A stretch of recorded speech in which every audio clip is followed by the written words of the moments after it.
Okay, you all welcome to the 5th in the series of our webinar. It's one way to engage the academic world as well as those who are in the field and those who are willing to share the experience. To our attendees, I want to welcome you again. We have our regulars, people who have never missed since we started the webinar about 6 weeks ago. So we want to thank all of you for joining. To our panelists, today we have with us to discuss the topic for today's webinar. We have with us Professor Morenike Folayan, who is a professor in Obafemi Awolowo University in Ife. Yes, you want to say hello to our attendees? Yes, I wanted to say thank you for inviting me, and I'm really happy to be here in the 6th of your series. Thank you very much. We also have with us Modupe Ariyo, who is joining us from Afuka, United Kingdom, from London. Modupe Ariyo, you want to say hello to our attendees too? Good morning, everyone, or good afternoon, everyone. It's nice to be here. Great, thank you so much. We also have Dr. Nnamdi Ikpeze. Dr. Nnamdi, you want to say hello? Good day, everyone. I'm happy to be here. Steve Aborisade, please. Good afternoon. It's a pleasure to join this conversation. Thank you so much. We appreciate it. Nuka, Kale, you want to say hello to our attendees, please? Good afternoon, everyone. I'm so glad to be here this afternoon. Okay. I missed a bit of the introduction. Dr. Nnamdi Ikpeze is a senior lecturer in the College of Law at Omolola University at Ekiti.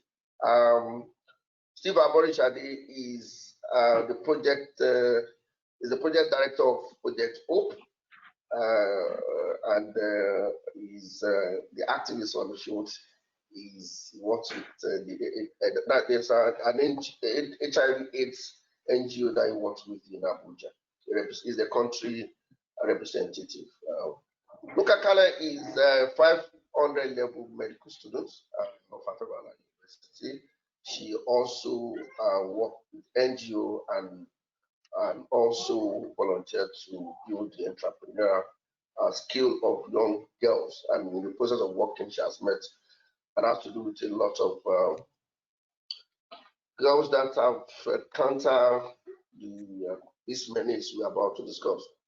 So I want to welcome everybody. I'm Yemi Ademowo, and on behalf of other staff in the Department of Sociology at Ifedayo University, as well as our founder, Areba Mufin, and the Vice Chancellor, Professor Olarinde. I welcome all of you to the program. Yeah. So I will start with Professor Morenike Folayan. Now the menace called rape, it seems to be more rampant today. It is not something that is so new. We know people have used rape for diverse reasons, and we know people have been involved in rape for a long time. But today, there seems to be that acceptance, if you want to put it that way. People seem now to see rape as something that is so common, that they do not have to bother even when it's reported. And the attitude towards the victim seems to be changing for the worse. From your own perspective, what do you think? This is what we call rape culture essentially. What do you think it is? And how, yes, what exactly do you think it is, if you have to conceptualize it?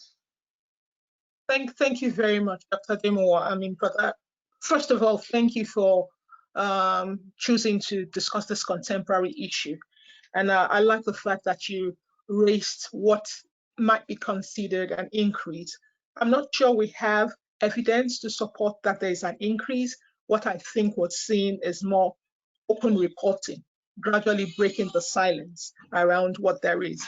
yes, there also might be an increase, along with the fact that we are having a lot more people talking about it openly, and also having more people report it in the media, so that there's attention being drawn to the issue. Having said that, I don't know if I could go on to discuss one or two things that are of considerable importance to me when we're talking about this issue. I'm not sure I truly got into being a vanguard and an advocate for the rape issue based on one or two papers that I worked on. First was that in 2014. Well, not the first, but a summary of the things I've been doing, where I considered it a silent epidemic among adolescents. And at that time, in 2014, we saw in papers where the prevalence of sexual coercion and abuse was as high as 11 to 55%. That's terrible. I'm sure if we look through what's happening now, we probably would move away from saying we're dealing with an epidemic to discussing about a pandemic. It might be higher. But if at that time in 2014, we're already reporting in the literatures a prevalence as high as 55%, that I think is truly problematic. So I'll stop here. I don't know if you want me to discuss things further, but yes, if you do, I'm willing to discuss what I have further. Thank you. The floor, you have the 10 minutes, the first 10 minutes are started.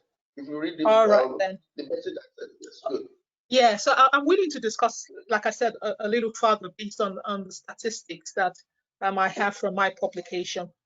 And one of the things I also discovered at that time when I did my research was that 31.4% of sexually active females had their first sexual initiation from rape. And I think that's really astronomical. I think that's high. But at the same time, we're talking very little about males, but we had about 5.7% of males who also had first sexual initiation. And that was worrisome for me because the additional thing I found with males who were raped was that a large number of them started very early to use drugs. That wasn't the same with females, but for males, many of them started to use drugs early. That was worrisome. I also found that for females, having been raped was a major risk factor for HIV infection. So that was, sadly, it wasn't talked about and still isn't probably being talked about in the field, unlike in South Africa where this is a big deal. I was bothered about that silence, where there's evidence suggesting that HIV was a risk factor. If it is not discussed, then that risk factor would not be addressed in any of our programming, sadly, and that's exactly what is happening now. And also in terms of sexual initiation, like I said, the non-discussion is a problem for me. So basically, I don't know, there's no data, I've not seen data. I think we're already moving on to a pandemic and we know what a pandemic is like. But the second thing I think of importance for me is also this recent continuous interest in breaking the silence around rape. And I think it is working. But I think for me, it's the genderization of that breaking the silence. And I've discussed it also in other platforms. When we're talking about breaking the silence, what you see is the females breaking the silence. And it's the females facing the consequences of breaking the silence. Males that are raped, they're not breaking their silence. Rapists are also not breaking their silence. So I think it's very important that within the climb of the Breaking the Silence campaign and the move to get people talk about what is happening, and then we also galvanize ourselves to respond. But Breaking the Silence must address every sphere. Males are able to have the environment or the climb to talk about their cases, and rapists must be given the space also to confess and face consequences of their actions. I'm sure we'll be able to talk about this, what that means as we go forth. The final thing I think I want to put on the table, and I'm sure we will talk about it extensively also, is the blame game when we're talking about rape. Most times when there's rape, we always find an excuse. Sadly, it's the female that gets the blame for making rape happen. And I think we need to get around that. There's a stereotype blame. Oh, it's the dress she wore. That seems to be the big thing. But we do know that babies are being raped. We do know people in jobs are being raped. We do know old women are being raped. We do know burglars go in and rape. And this has nothing to do with dressing. And if there's anything we need to conclude at the end of this, is also to know that rape is a crime, and crime can never, never be excused. You can't excuse somebody for stealing because he's hungry, so you can't excuse rape. You can't find an excuse for it. It's a crime, and it has to be dealt with, not only by punitive measures, and thank God for some severe punitive measures that are in place, like in Ocean Street, but we need to take actions to also reduce what is becoming a pandemic, seemingly. On that note, I'd like to stop and listen to other presenters. Thank you.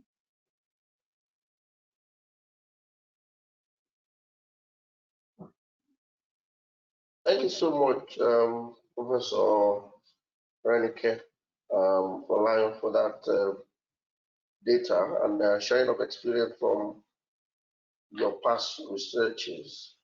And I think that is really very important for us all. Okay, Modupe Debbie Ariyo. Modupe Debbie Ariyo, are you online? Yes, I am. Can you hear me? Because I was muted. Can you hear me? Yes. Can you hear me? Okay. Okay. Well, good afternoon, everyone. Thanks, Prof, for your contributions. I mean, I live here in the UK, and I guess we've been following recent developments in Nigeria in relation to sexual abuse and sexual harassment of girls and women. But I mean, of course, the issue of women being sexually abused and raped is a big thing. But I actually want to focus on what's happening in relation to children. I want to say children, I mean underage girls, especially, but also boys. We shouldn't actually, omit the idea, because boys are also being sexually abused as well. So I want to look at 4 different issues. The first issue I want to look at is in relation to sexual abuse as a whole. It's important to highlight that sexual abuse doesn't just happen when there's rape. There are many other instances where a child can be sexually abused, and even an adult as well. I mean, for example, inappropriate touching of somebody, either in the private parts or other parts of their body, is actually sexual abuse. But I also want to highlight the growing, and this is a worldwide phenomenon, the world growth in the use of online grooming, so that applications like TikTok or Snapchat or Instagram can be used as a way of sexually abusing people, where for example the people are being forced to take part in pornographic activities, or they're being forced to watch pornographic activities, and so on and so forth. So the use of online technology to sexually abuse children, but also adults, of course, is a growing phenomenon, and Nigeria is by no means exempted from that. So obviously there needs to be some form of regulation put in place in terms of how online pornography is growing in Nigeria. It needs to be curtailed. So that's one issue I want to highlight.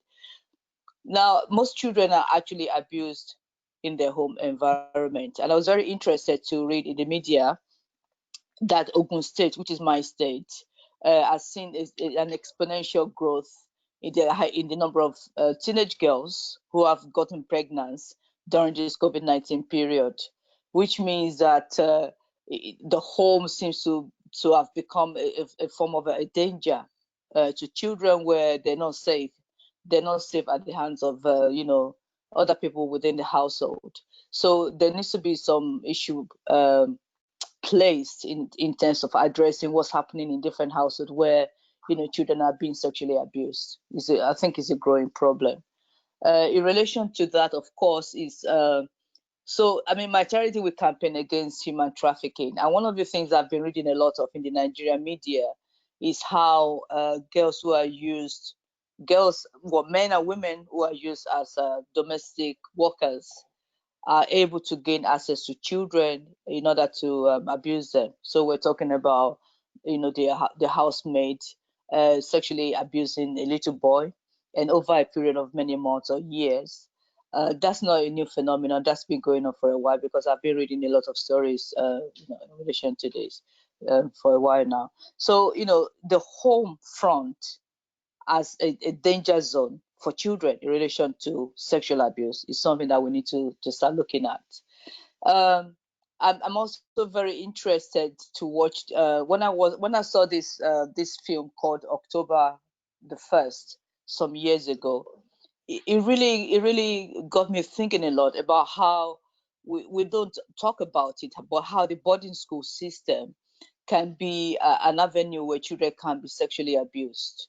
And the boarding school system, and of course, there's very little regulation in Nigerian boarding schools. In fact, there's very little regulation in Nigerian schools generally. When I say regulation, I mean in terms of child protection, like we will see here in the UK. So it's very, very little regulation. But then the boarding school system, on top of that, is very, very, there's very little regulation there, which means that a lot is happening in relation to child protection. So the October 1st really opened my eyes in relation to how far children can become affected, even damaged, by their experiences of child abuse in the boarding school system. So I guess these are some of the points I wanted to raise in relation to what's happening. And I feel that in terms of solutions, we work here in the UK, and we try to use some of our experiences here to inform how things should operate in Nigeria. So, for example, when I talk about all these issues happening, the key thing that's really important to highlight is the very lack of punitive measures to address it. So, when a child is raped or sexually abused, we don't hear in the news that somebody has been, prosecuted, they've been convicted. So there's very little in terms of punitive measures, or that the family have been begged and they've been offered some money so that they don't take further action. And again, so there's that culture of impunity, I guess, which makes this to flourish. So all this needs to be addressed in relation to punishment, in relation to curtailing and deterrence, so that we can see people understanding that if you do abuse a woman or a girl, a boy, whoever, if you sexually abuse somebody, you are likely to be punished for it. So I guess one of the reasons for the epidemic or the pandemic, as Prof said just now, is simply because there's no punishment for it. Thank you very much. Thank you, Modupe Ariyo of Africa. You are definitely agreeing with Professor Morenike Folayan that really this is a pandemic, because if she roll out the figure about those who are victims of rape, and then from the figure you have from Ogun State about the effect of lockdown on the number of teenage girls or teenagers who are pregnant. Then and also the media has, seems to have raised a lot of items. These items of this lockdown, and we have so many rape cases, including an 80-year-old man raping a 10-year-old girl, in Yobe State, a 32-year-old man in Anambra raping a 7-year-old girl. It's becoming a pandemic. I agree with you. But Dr. Nnamdi, what is your opinion about this? Dr. Nnamdi, before you say anything, I want Ifedayo or Olarinde to know that you have been unmuted from my part. We are welcome to the webinar. Ifedayo, Olarinde, that is free. If you unmute, personally unmute, you could say something. Ifedayo, Olarinde, are you there? That is free. That is free. You are self-mute. Please self-mute yourself so that you can join us. Daddy Freeze, What about Dr.? Yes. Okay, Can you hear me that's now? good. Fantastic. We can hear you. We can hear you. But I can't see myself. Can you see me? No. We cannot because we are not using. There's a link that was sent to your mail, but maybe I will be sending it now so that you can come and join us as a panelist so that we could see. Okay. I'll do that. I'll do that now. I'll do that. Okay, but we can hear you actually. We can hear you. I've been here since anyway. I could hear all the contributions. Oh, fantastic. Thank you. Thank you for joining us. Really appreciate it. Mr. Agboola Bayode. Agboola Bayode, are you online? Yes, you are welcome. Can you say hello to other? I can see you. I can see you. Welcome. Thank you for welcoming me. Oh, it's okay. Good. Can you hear me? Yes, we can hear you. We can hear you. Loud and clear. Okay, good. Thank you. Good. Dr. Nnamdi Ikpeze, you have the floor.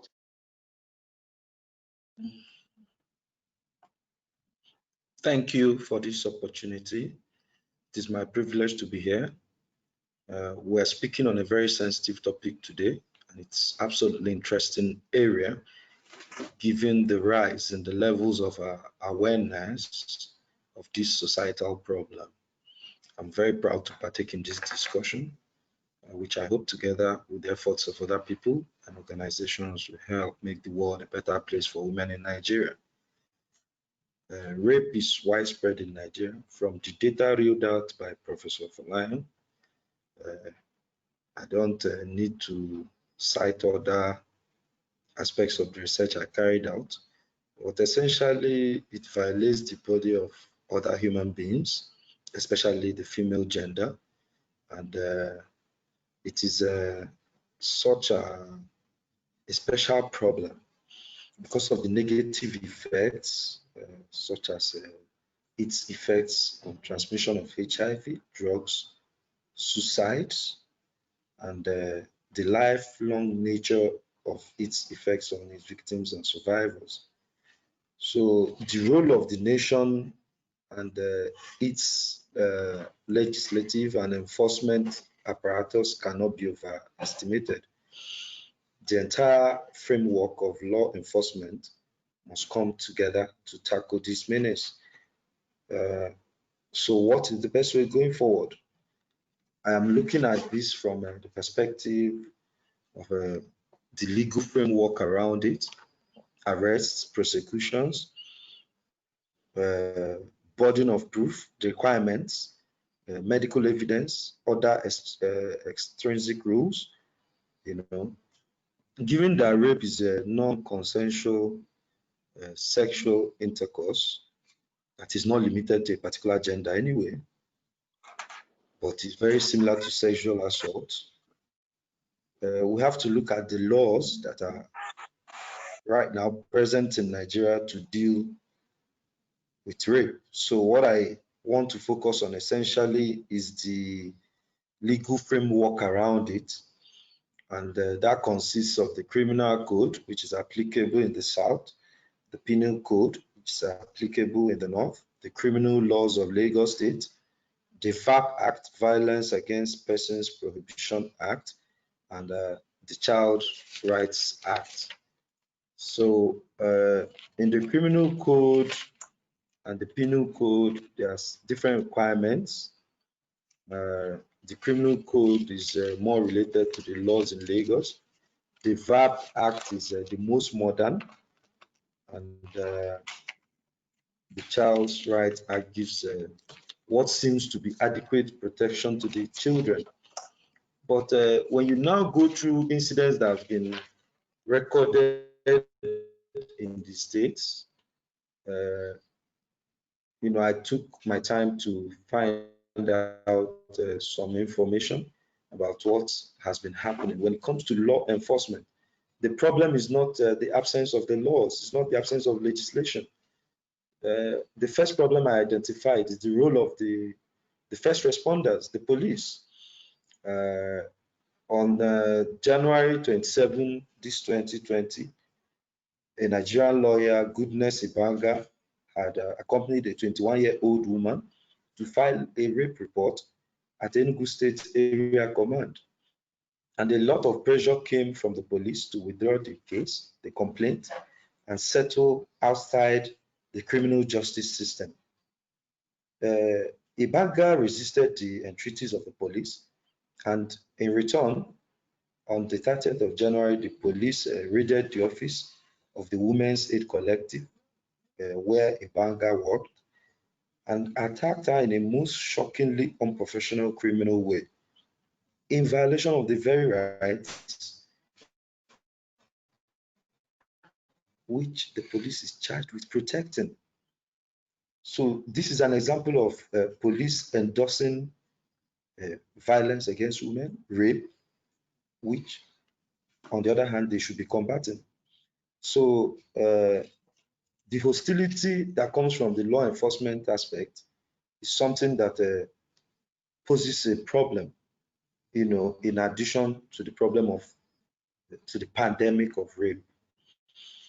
So if you look around the country, everywhere from priests to Muslim clerics and pastors and even law enforcement officers themselves, some time ago, 2 years ago in Abuja, when the police was sent to raid the streets of prostitutes, eventually some of the so-called alleged prostitutes complained that they were raped by the policemen. Teachers heard the story of the Christland School and the one that happened in March in Lagos too, where Enogun, where a secondary school teacher defiled a 14-year-old. So this is a crime that cuts across board. It's not a crime that you can say a particular group of people in the society or people of a particular status have not been committing it. What we are looking at now is, like the last speaker identified, the problem of enforcement. So the conundrum is how can the state deploy effective law and policy, and how law and policy interact to improve the situation? For me, law shapes policy and policy shapes law. So I have identified 5 policies that can improve the situation. And first of all, we have to set targets. What is the target?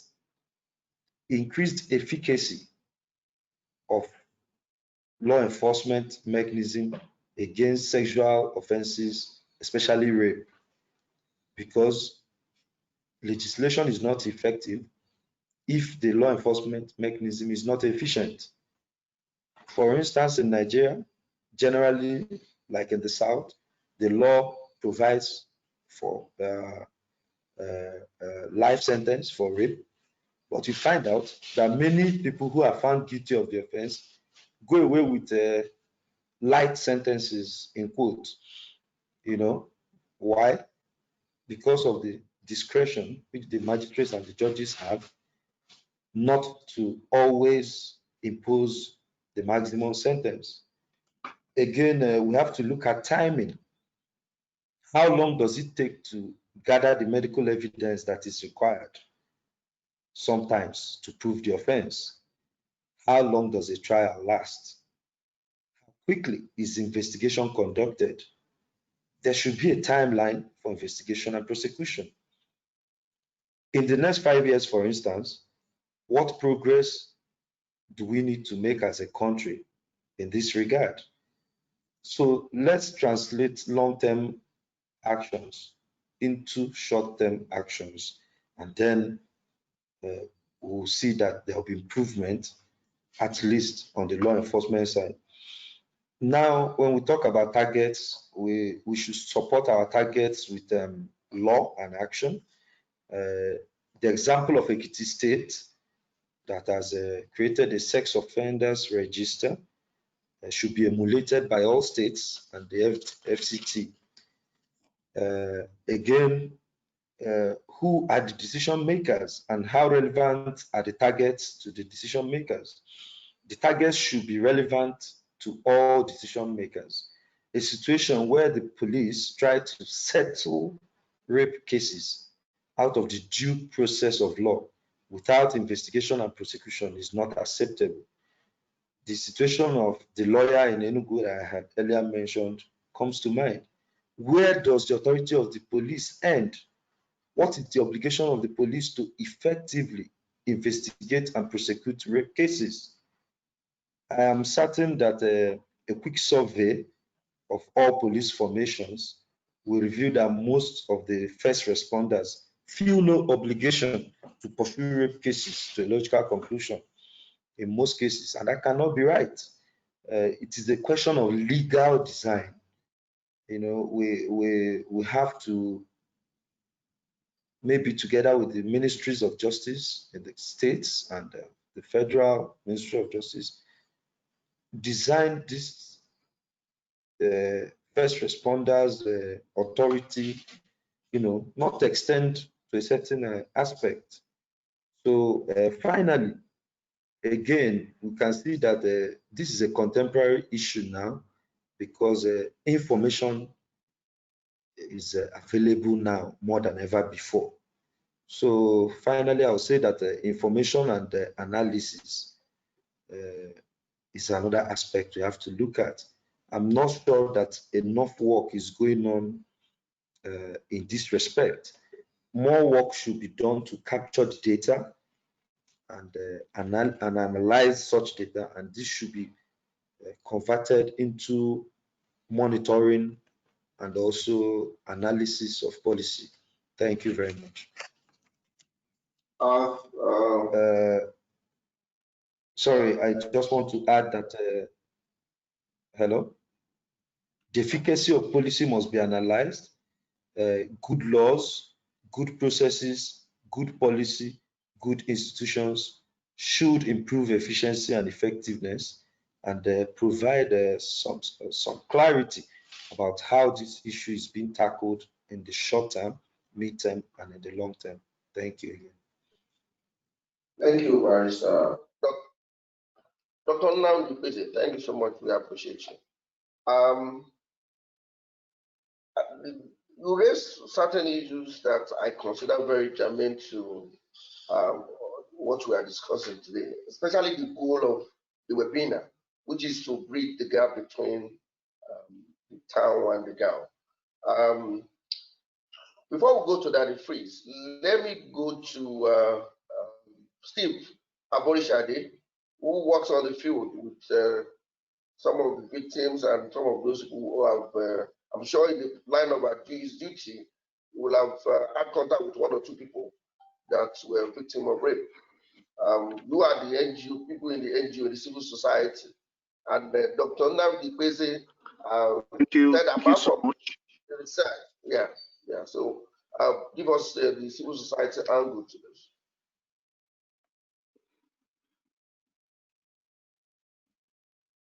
Steve Aborisade, you have the floor.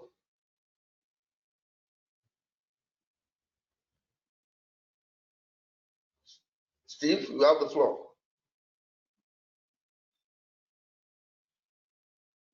Steve. No, yeah. You have the floor. You have the floor. We can hear you like loud and clear. We can hear you. Okay, thank you so much.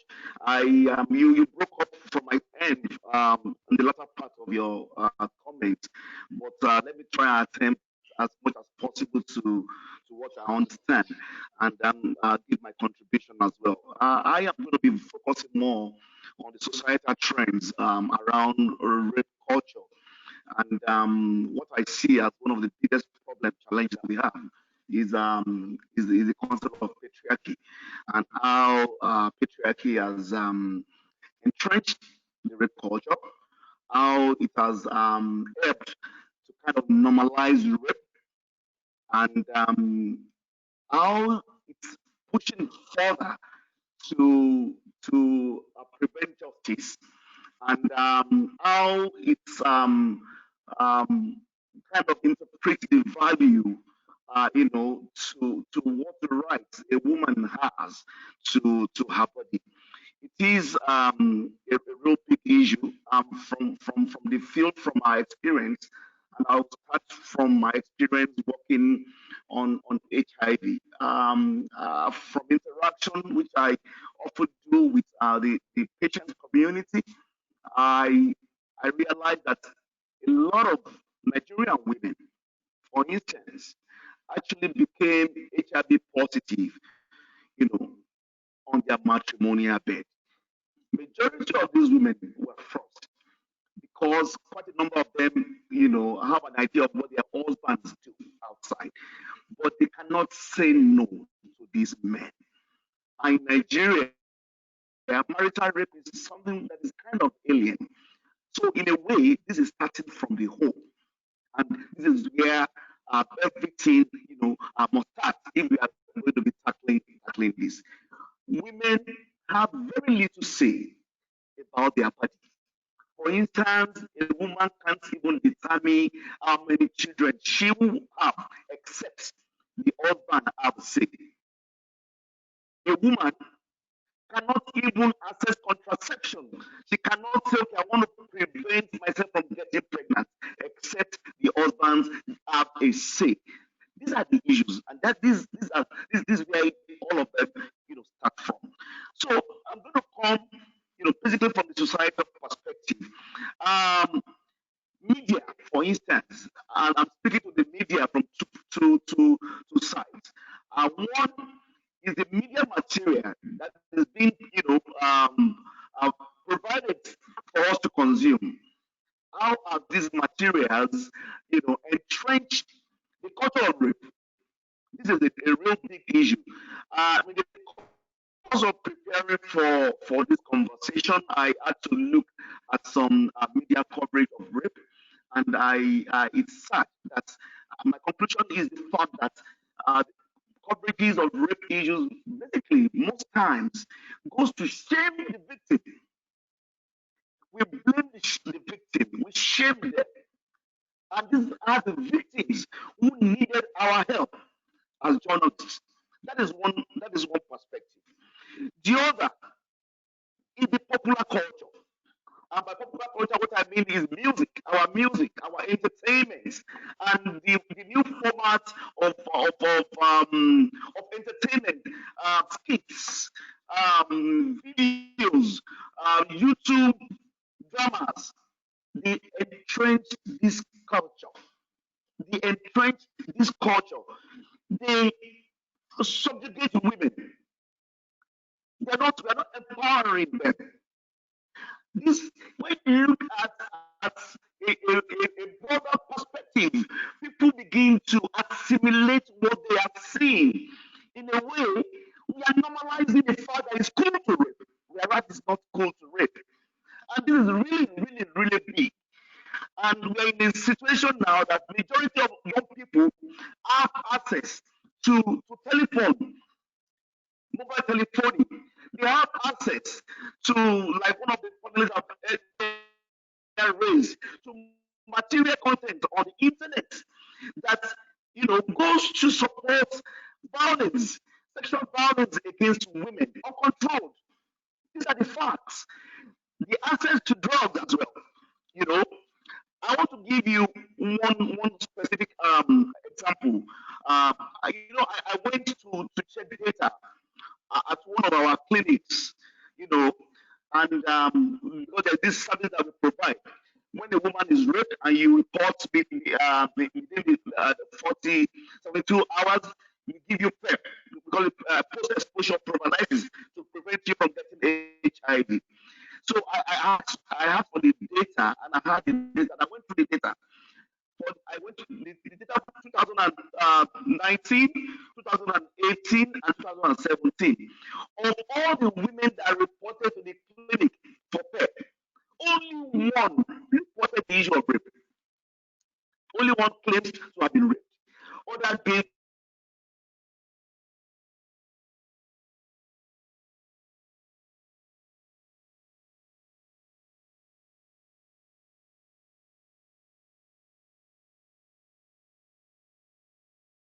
able to speak out. We must be able to encourage people to speak out. And not speaking out because society does not encourage them to speak out.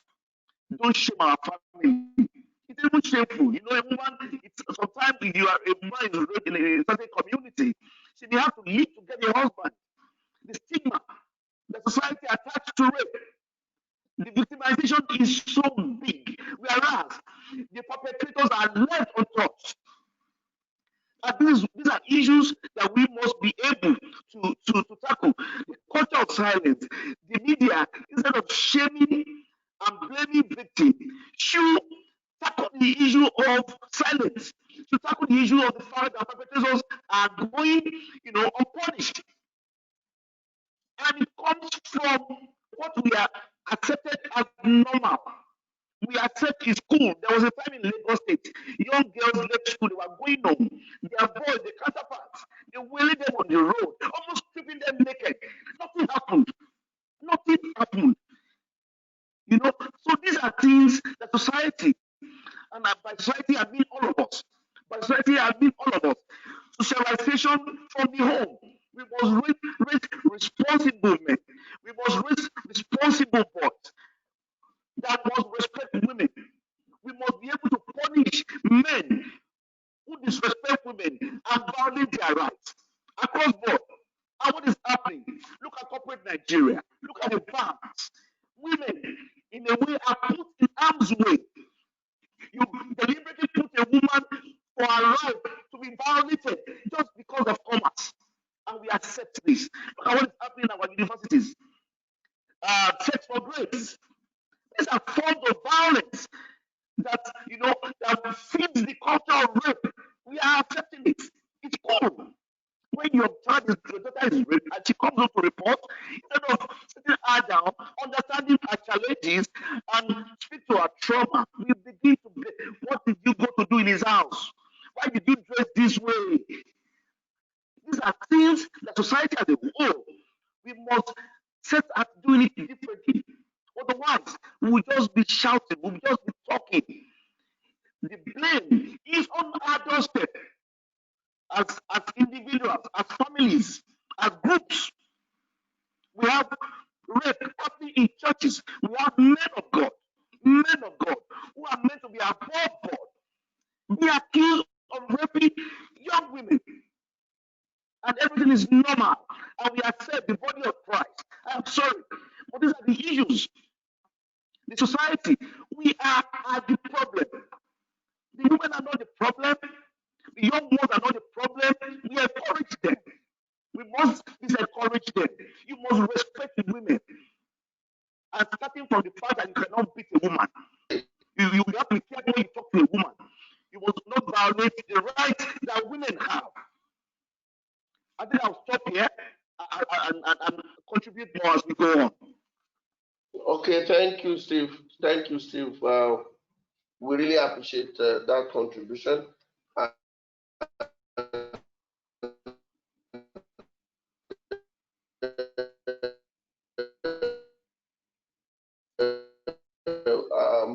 Essentially, we want. Hello. Hello. Hello. Can you hear me now? Yes. Hello. Can you hear me? We can hear you, can sir. You hear me now? We can hear you. Yes, sir. We can hear you. We can hear you. Yes, good. Good. Okay, thank you for that, bringing that patriarchy issue to the fore. No doubt about it. We've had Professor Morenike has raised some of these issues. You have raised it. Debbie Ariyo has talked about the culpability of society. Dr. Ikpeze also talked about how members of society have been involved in the blame game or in putting some of this under the carpet. And you really re-emphasize some of this, like the headmistress or the principal that was trying to test if girls are virgins, and in the process did a lot of madness.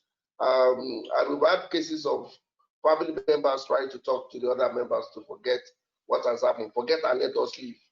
It makes a lot of, without considering the effect on the victims. I don't know if Ifedayo is still online. Ifedayo, I'm right here. Please, you have the floor. 10 minutes, please. Okay, thank you very much, sir. Can you all hear me? Yes, we can hear you. I feel honored to be part of this panel, and I appreciate you all. I have 6 main pointers with regards to rape, or 6 main points as the case may be, and I'm going to end with religion, so please permit me, because there's no way we're going to discuss the we're going to discuss rape without bringing in one of the greatest institutions in the African society. So I'm going to start with the first one, the societal narrative. The narrative in Africa is different from the narrative in Europe, or should I hone in on Nigeria? Europe, no means no. America, no means no. In Nigeria, no means maybe. No sometimes means yes. No sometimes means she doesn't want, she's not sure of what she wants. That narrative needs to be adjusted. As long as men think that, for instance, they cannot rape their wives because if the wife says no, she's still his wife, they can't. That narrative, that ideology has to be adjusted. Our men and our women need to understand, a woman needs to understand that when she says no, she means the no, and the no is a legal tender, if the case may be, like a receipt saying, I do not want to have a contract, I do not want to have anything beyond this line. Men also need to understand that no does not mean she's playing hard to get. It actually means that she's uninterested. That narrative needs to be worked upon. Secondly, a woman must have right to her body. You see, all these things go hand in glove. You cannot push for no when the woman doesn't really own her body. If the society decides that a woman can be married off by her parents without her consent, where is she going to build? Where is the foundation for no coming from? A woman goes home with a young man whom she loves, and her pastor says that that's not her husband. She doesn't really have a right to choose her husband. And if a woman can't choose her husband, she has to go through family. Her ability, her power over her body, in my own opinion, is diminished.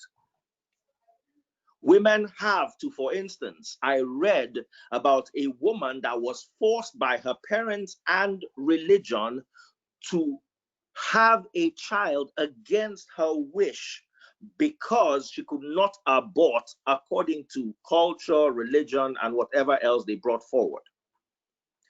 She was raped by armed robbers, but did not own her body enough to be able to assert that I want an abortion. So these are some of the pointers Steve raised, and I must buttress on them. A woman must own her body. We must change the narrative. And if we're not able to change it from the little things, we'll have problem with the bigger things. Another little pointer is raising our sons better. Our parents tried, but I wouldn't rate any of our parents the way I would rate a European parent, where they are taught that a girl has rights, where they are warned that you could go to jail, you could lose your career, you could lose your endorsement, you could even be banished from living 1 mile from anywhere children gather, like schools or parks. You could have your whole life messed up for something little. Whereas in Nigeria, you have perpetrators of really big crimes walking the streets feeling normal.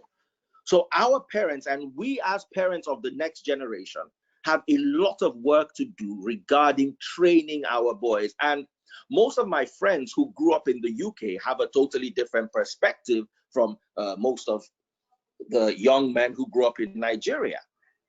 So the onus also lies on the parents. Now, I want to take it a little bit more serious now. Up until today, or up until this period, there wasn't a very viable social media court of public opinion. Now, with social media courts of public opinion, you will see people who have more social media influence being able to adjust the narrative for and against different situations. So your celebrity status can determine how you're going to sway the public with regards to for or against in rape cases. This should not be. There should be a standardized metric for rape, in such a sense that if, let me look for someone who's a huge celebrity, for instance, out of this country. If Beyonce, for instance, and a regular orange seller have exactly the same complaint, they should be treated in exactly the same manner because the metric has been standardized. So there is a lot of work to do on social media that for instance, I've had conversations with lawyers who tell me, it's just social media. It's not important. It doesn't count in the courts. The courts don't take social media seriously. If it's not on the pages of a newspaper, nobody's going to take it seriously. That narrative has to change. What people write on social media has to carry the same weight as what they write on the pages of a newspaper. That will help in the standardizing of the metric for identifying rape. We also need to talk about things like somebody raised TikTok and Snapchat and Triller, Instagram Live, for instance. Yes, many of these apps can seem to encourage lewdness. I remember there was a period during the lockdown when Slim Case and some other people were having people literally stripping on Instagram Live. Now, this, although we might see it as morally wrong, should not put women, if a woman decides to, still going back to the topic, the point I raised earlier on a woman owning the right to her body, if a woman is dressed indecently and there is legal indecency, she can be handed over to law enforcement. But that doesn't entitle a man to take advantage of her because she's dancing lewdly or she is dressed in a certain manner. A woman has a right to her body, has right, and it boils down to parenting. Parents should teach their children how to stay within the borders of decency. But if they choose not to, it shouldn't create the opportunity for a rapist to take advantage. Now, many women have been raped in full Islamic attire, full puda. Children in their cots have been raped. Can you say the child was dressed? How sexy can a 2-month-old child be dressed? But so a rapist is a rapist. The woman's dressing is an excuse that must be removed. So all I'm saying is still bordering around the power of social media and its influence. The narrative must be changed. The narrative must be discussed. The narrative must be addressed.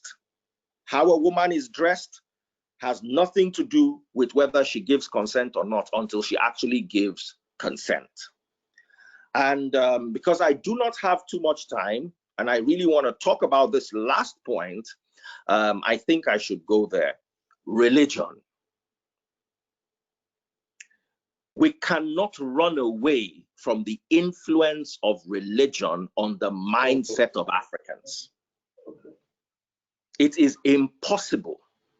And because we treat religion as holy, we treat whatever comes with religion as holy, we do not understand that religion also licenses a lot of things. And I want to, if I'm permitted, to read something from the Bible with regards to rape. You can all find it in all. That is phrase. Yes, sir. Just can you give me a few minutes, then we'll come back to that part, please. Okay, sir. Thank you very much, sir. Thanks for your contribution. We are coming back to you. Nuka, Kale, can you hear me? Kale. I can hear you. Yes. Yes, I can hear you. For 10 minutes. You have the floor all right, for 10 all minutes, right. please. First, I want to say thank you so much. I feel really honored to be here as one of the panelists, and I've learned so much. I'm wondering what I want to say now. So, first, I want to say that my fight against this rape thing and sexual violence generally really started the day I realized that it was like, okay, I knew it existed, but then one particular day I realized that this thing is huge and majority of people have experienced this thing. I was in a room with roommates and some other outsiders. I think we were about 5 or 6 young ladies in the room, and one thing led to another. We were talking, and one person eventually opened up that she had been raped. And from that one open up, almost every other person opened up that they had either been raped or sexually assaulted, or any one way or the other, one form of sexual assault or the other. And only one person in that room, our average age in that room was maybe about 18, thereabout. Only one person in that room could say that she had never been assaulted, never been raped, or never been, exposed to any form of sexual violence. That day, I sat and I was like, wow. So out of 5 ladies, only one person can say, I have never experienced this kind of thing. And it's all around us. It's everywhere. And so I decided that, okay, I was going to start, working with people who are doing it because I don't really have so much time. And so I joined I volunteer with an NGO, with other NGOs, but one in particular within Ekiti State, where we go to schools and we inform children about this thing. We take statistics of children who have been raped, children who have the experiences and all of that. And I want to really talk about the role that organizations have to play in shaping the rape culture. Organizations like non-governmental organizations like schools, and even corporate organizations, companies, just the way companies have policies against corruption and put things in place in such a way that, for example, when during trainings, they actually educate their employees about corrupt practices. They make it, they imbibe it in the culture of that company, that the culture of the company becomes an anti-corruption company. All our organizations should begin to incorporate this rape intolerance value, And another thing that I want to talk about is the issue of rape being a family matter. Because in the course of going to schools, we've had children who would say it was their uncle and they can't tell their parents, or who would say their parents know about it, but are keeping it quiet because it's a family matter. And it gets me wondering, if this uncle, in quotes, killed somebody, maybe killed one of the children or killed one of the aunties, will it still be a family matter? Wouldn't they then take it to court? Wouldn't they then say this person justice must prevail? Why do we trivialize sexual violence and rape within the family, and majority of these things happen within the family. Majority of them happen within the family.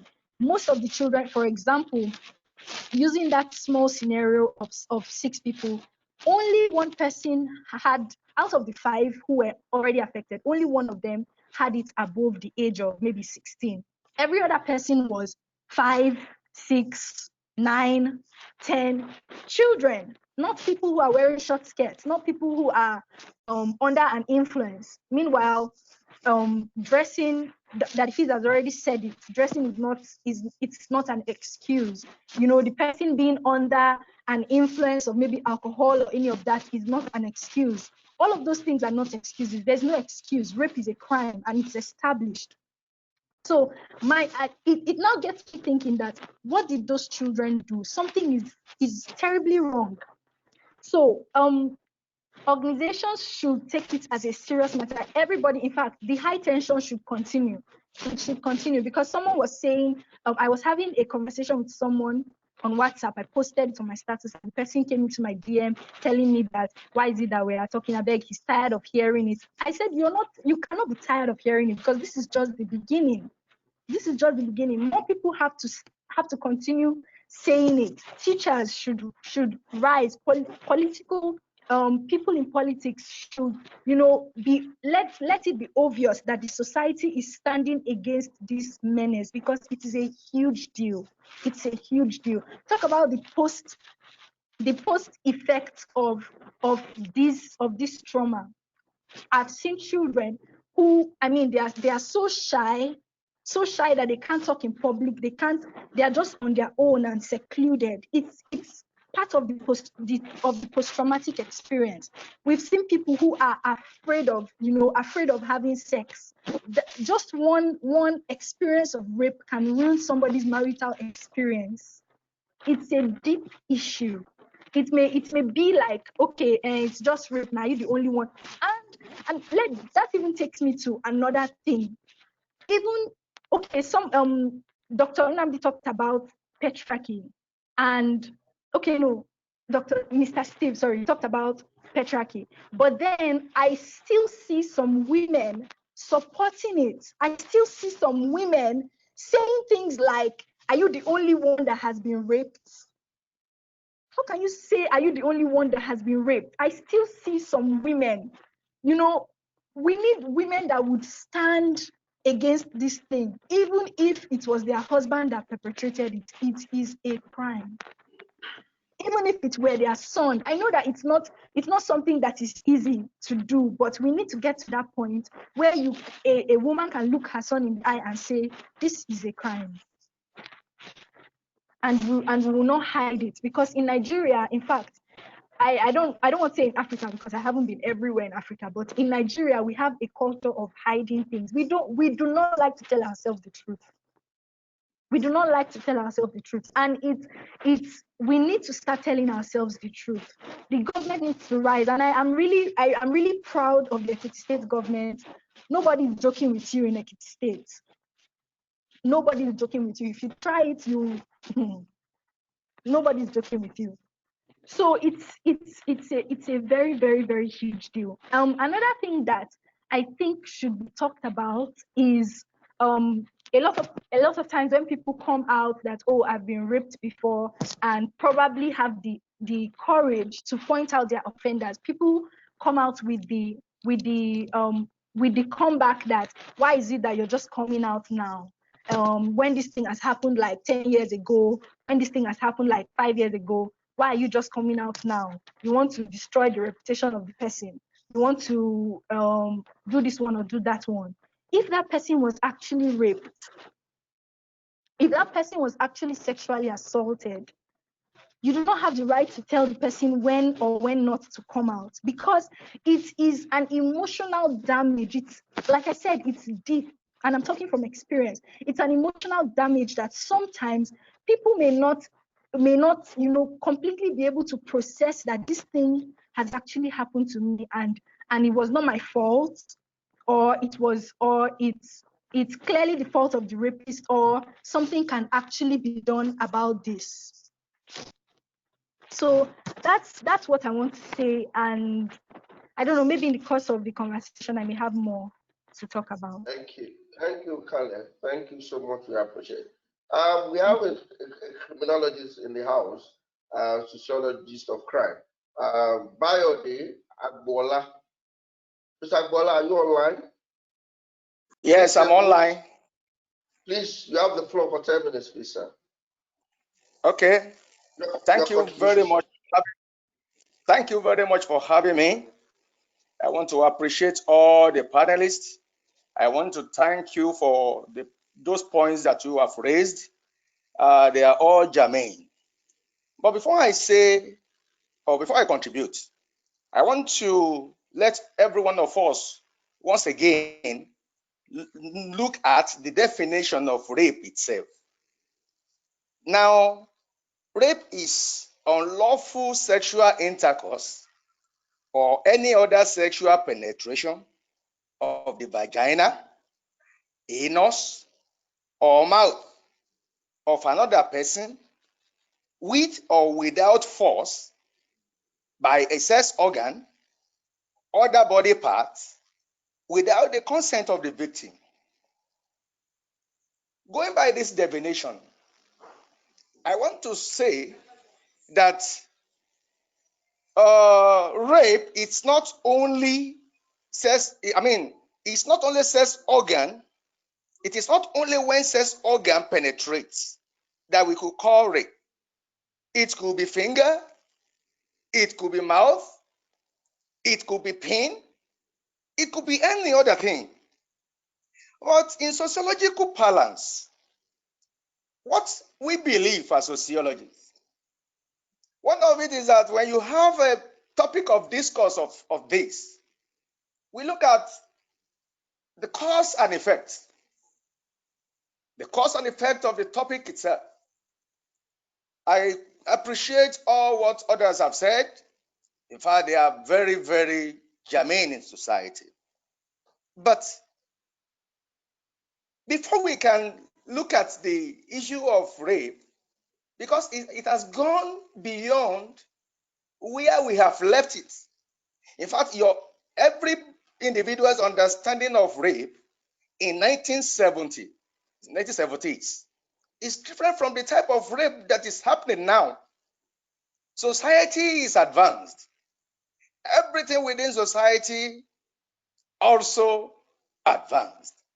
So before we could dwell much, we have to look at what are the causes of this rape. You know, rape is everywhere. In the family, in the home, in the school, among everybody, everywhere. In the church, in the academics. Then what is it? What is the cause? Now, I appreciate some of our professors and doctors that have already talked about the patriarchal nature of our society. Yes, patriarchal nature of our society. Because men have been given that power of dominance. It is society that gave the power, and there's nothing anyone can do about it. The power of dominance is there for a man dominating everywhere, even in the home. They say we are in charge. I am in charge. So we look at all those. Now, one of our panelists talk about the way the victim dress. I don't buy that kind of because you see, people see the size of skirts most of these victims wore, but are we saying that people that commit this kind of crime, because we have seen that most of them equally abuse animals, are we now saying that we should clothe animals too? Some of them, they go beyond what we can even experience. rape of the minors. You see 70-year-old man rape 3-year-old girl. What does he want to derive? What is the cause of all this? Is it pleasure? Is it that he wants to punish the girl? So we have to look at all this. I don't believe it is all this makeup, this and this. It's a flimsy excuse to me. As you say, women apply heavy makeup like lipstick to lure men. To me, these are flimsy excuses. Then how do we explain the rape of the minors, infants, and even old like some weeks ago, I read, even I heard in the news, that a woman was raped and killed, aged woman, in one of the states in Ekiti state here. I mean, yes, in one of the towns in Ekiti state here. He was raped. What does he want to achieve? These are things that we have to look at. What do they achieve in doing this? The issue of social media could not be removed outrightly, because watch our children now. What they do, they learn from social media. How to eat, they learn from social media. How to dance, they learn from social media. Virtually everything is from social media. And not only that, the family had lost the grip of socialization. The family had lost the grip of control. Children are there. You give them an order, they will never obey such order. They do whatever they want to do.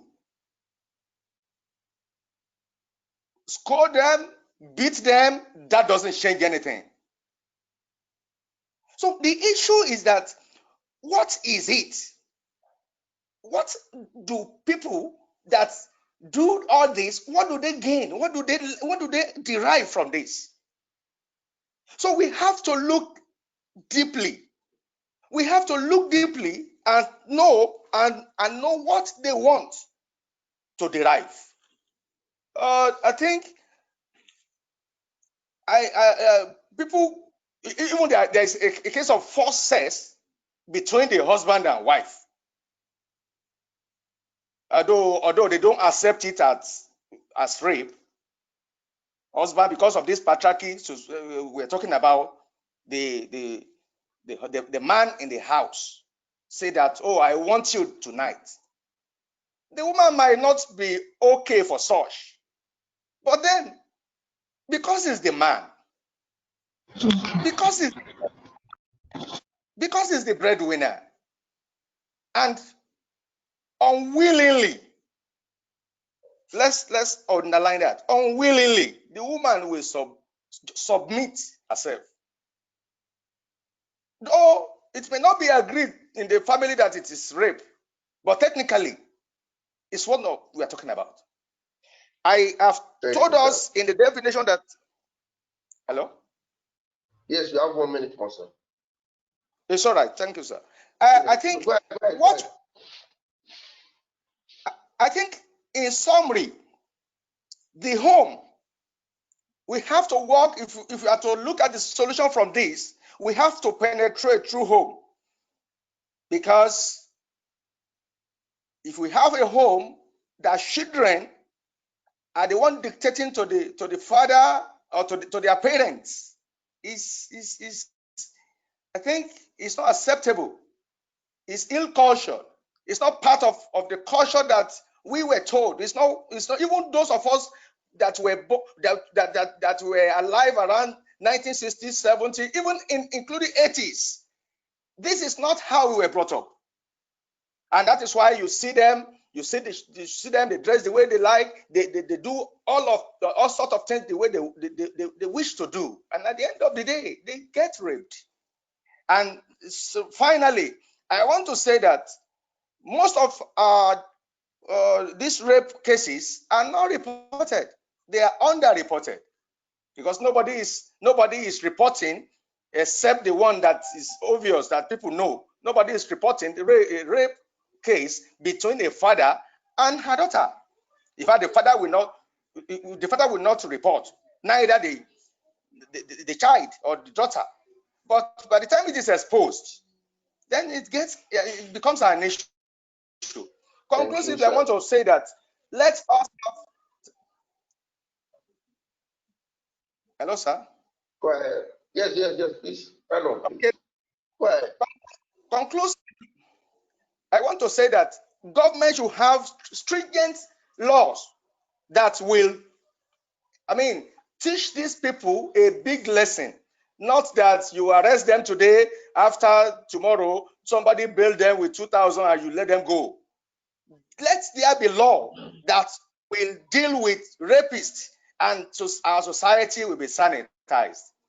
God bless you. Thank you, sir. Thank you so much, sir.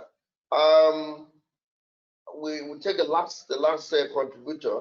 We'll pick up from where Mr. Agboola left it off. I'll be hanging, saying that the media, so some of these issues of rape are not well reported in the media. Mrs. Oluwasola Omolola is a media studies scholar, and specifically, she has been invited on the panel to give us the perspective from the media.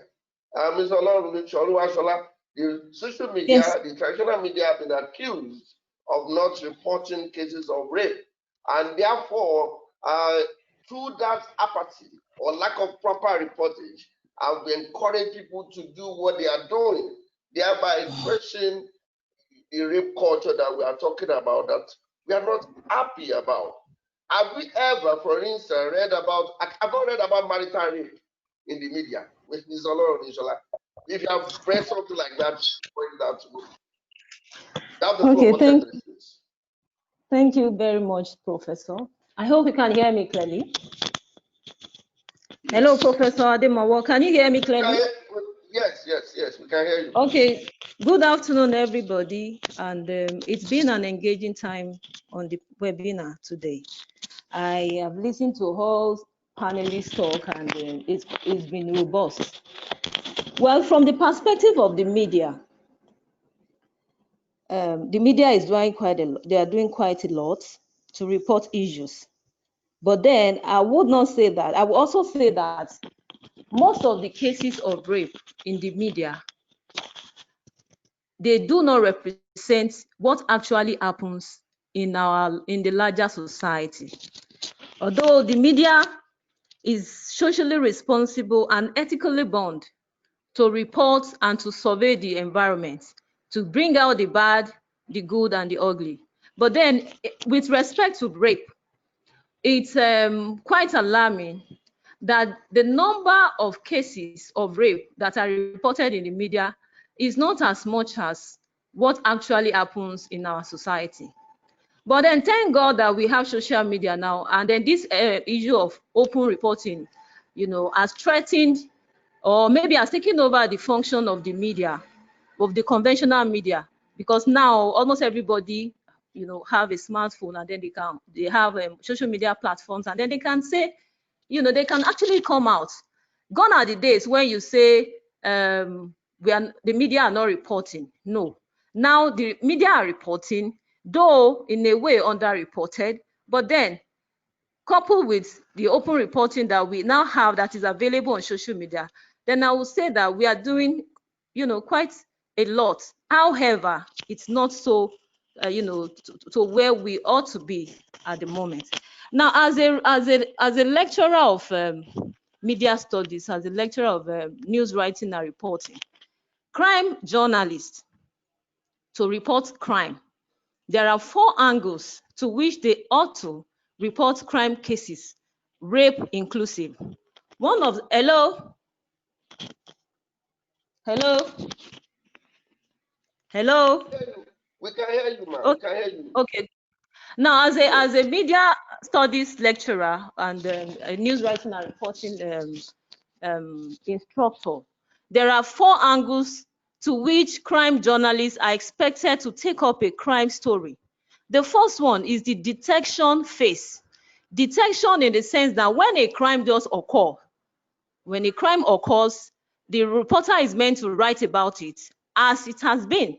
Then the other phase is the arrest phase, which is taking up the story from the arrest. Oh, so the detection phase has been a girl was raped, and then the second one should be the arrest phase should be so arrest has been made in connection with a particular rape case.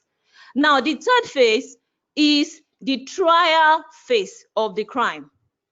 And then that trial phase has to do with, charging the rapist to court, and then the criminal, the alleged criminal, to court. And then the fourth phase is the detention phase, which is when the particular person is already prosecuted and already in prison. Okay, now a thorough look at most of the reportorials on rape cases in Nigeria reflects that most of the reports we have in the media has always been on detection, that's the first phase, and arrest. Most media, most journalists don't follow up the stories up to trial, that's when they are in court, and detention. So now, in relation to getting justice, prosecuting the people, maybe if the media had followed up some of those stories up to when they are, tried in court, and then possibly, prosecuted, and then such stories are written and reported widely in the papers, it may serve as a deterrent to people that are raping people, to the rapist. Now, that said, I would also like to add that, yes, in recent times, we have a lot of, outcry on the social media, say no to rape, especially with Uwa, with Tina, with Mubarak, and all of that happened recently. Say no to rape, say no to rape. A lot of people, in fact, I can categorically tell you that I went through some reports from some some research by some scholars, and I found out that most times people, the noise about rape, outrage on rape is much more open in the social media than the media. Maybe because it has, it's a two-way communication platform. And so the open reporting part of it has made people to actually come out, to report crime cases. But then, to answer Professor Ademowo, that I've ever come across marital rape. No, not in Nigeria. Not in Nigeria, because it is given, or it is taken for granted, that if you are married, then your husband owns your body, soul, and your spirit. So you can be raped in your home, but then you have to keep quiet. I have never come across any report on that, which is quite unfortunate. And indeed, some women or even men can tell you that they have been raped at one point or the other. Then again, I also like to add that, most of what we have been saying, it's been about the women. Men can also be raped. In fact, it's only in Nigeria that our own definition of rape is tilted towards the women. It's only the women that the law specifies that can be raped. Whereas we have incidences, though in a very small number, of men that are also raped. Even married men are raped. Okay. Now, moving forward, I'd also like to just add that on the blame thing, I don't want to, because in the course of the discussion of some of the panelists, they've mentioned some things about the media. So I don't want to do a repeat. I don't want to repeat what they have said. But I took something from what I think Ariyo said on blame game or something.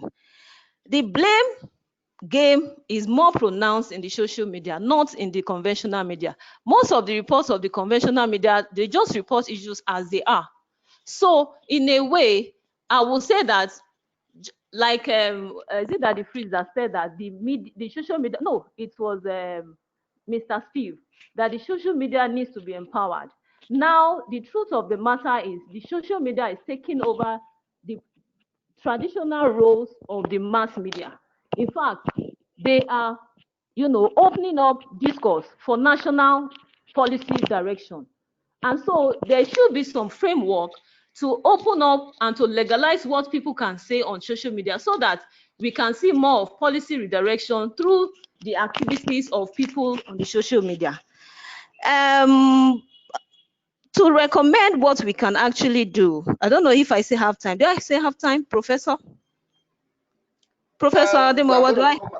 We are coming back to that last part that you want to start giving solution to. Okay. Okay. So, okay.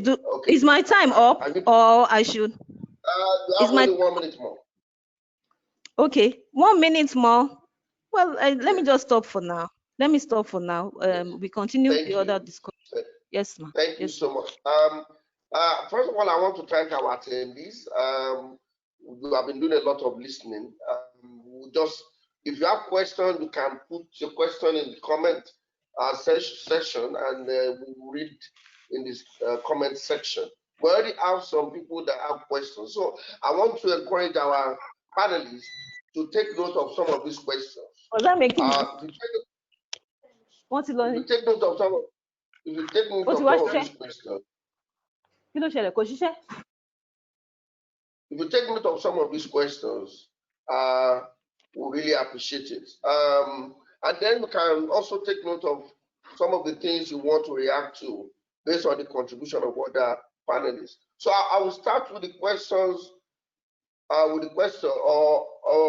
question by Engineer Oluwasola Oluwasola.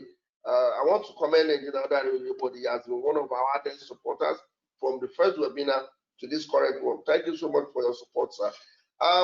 Engineer Oluwasola Oluwasola asks, what are your advice and suggestions for parents, teachers, and religious leaders and other stakeholders in eradication of rape issue and sexual harassment in African continent? Everybody wants our panelists to suggest a way forward on how to eradicate the incidence of rape, if it can ever be eradicated. Please hold on, please. I will take all the questions. He also asks, what are your suggestions to governments and also to law enforcement in handling the stigmatization and shame that has to do with that rape victims have to be with or live with?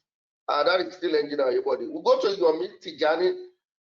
He said, I agree with Mr. Steve Aborisade comments.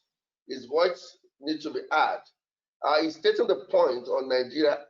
His point on Nigeria is absolutely right. Mr. Steve Aborisade, Yomi Tijani is of the opinion that you are raising the most current of issues that are pertinent to the Nigerian society. Although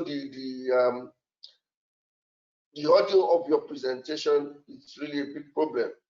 We hope it's going to be clearer when you are going to make the comments. Adebisi Ogun Musire said, what she's saying further buttress my position. I don't know whether it's oh yes, that is Professor Morenike.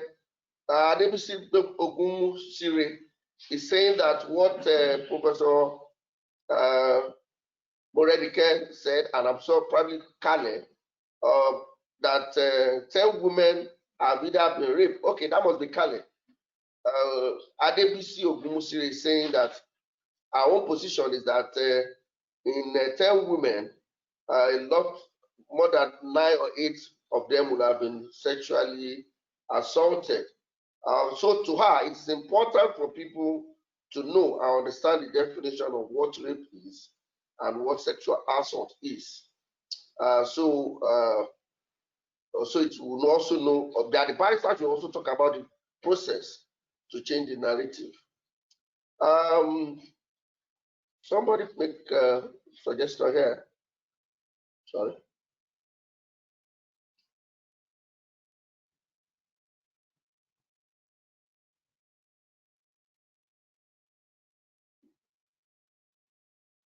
There's a lot. Itudua Etim raised a lot of issues. I think if a woman does not have a proof, then she should resort to other forms of emotional way to overcome the trauma. To me, for safety, whether guilty or innocent, an alleged rape victim should ensure that he or she has a good proof tenable in court before resorting to using the media as a form of healing tool. Thank you so much, Etim. Modupe Ariyo, the panelist, said that the media is culpable in what's the case of child abuse. Mrs. Oluwasola, please you take note of that. Bolade Fakpayi said, what is the way forward? Okay, so what's the way forward? Yes. Contribution, the place of parenting. Olubenga Agboola said that we should not don't forget the place of parenting in landing the issue. Ogushakin talk about, ask the question, how can we integrate sex education in the curriculum so that it could be a way to handle the issue? Yes, I have. So I want all our panelists to note all these questions because we'll take the last round of contributions, which will involve your own reaction to other panelists, as well as if you have any of the questions to answer. We take it, normally it's 2 minutes. But first, I would like to go to Daddy Freeze. Ifedayo, Olarinde, please, if you're online, there was a part of the Bible you want to cite at that time, but you've already spent about 14 minutes, which is about 10 minutes extra. That's why I asked you to stop. Ifedayo, Olarinde, please come back online, please. I want you to have the floor now, so that you read the part of the Bible you want. You want to make your final point on the role of religion in entrenching the rape culture. Ifedayo, Olarinde, please kindly unmute yourself and make your contribution. Ifedayo, Olarinde, are you still online? Oops, I'm not sure. Okay, so we'll go back to Ifedayo, when you're online, please. Oh, good, you're online. Good. Please, you have 4 minutes. Your contribution and also if there's any of those parts of some of the issues raised that you want to respond to, you have the floor. Ifedayo, Olarinde, you have the floor. Hello, sir. Yes, please. The part of the Bible you want to yes, sir. Read for us. Good, thank you very much. My point is, we need to address religious, should I say, religious endorsement of rape. If you read the book of Deuteronomy, chapter 22, I'm reading from verse 23. Suppose a man meets a young woman, a virgin who is engaged to be married, and rapes her. If this happens within a town, you must take both of them to the gates of that town and stone them to death. The woman is guilty because she did not scream for help. The man must die because he violated another man's wife. In this way, you will purge evil from among you. But if the man meets the engaged woman in the country and he rapes her there, then only the man must die. Do nothing to the young woman. She has committed no crime worthy of death.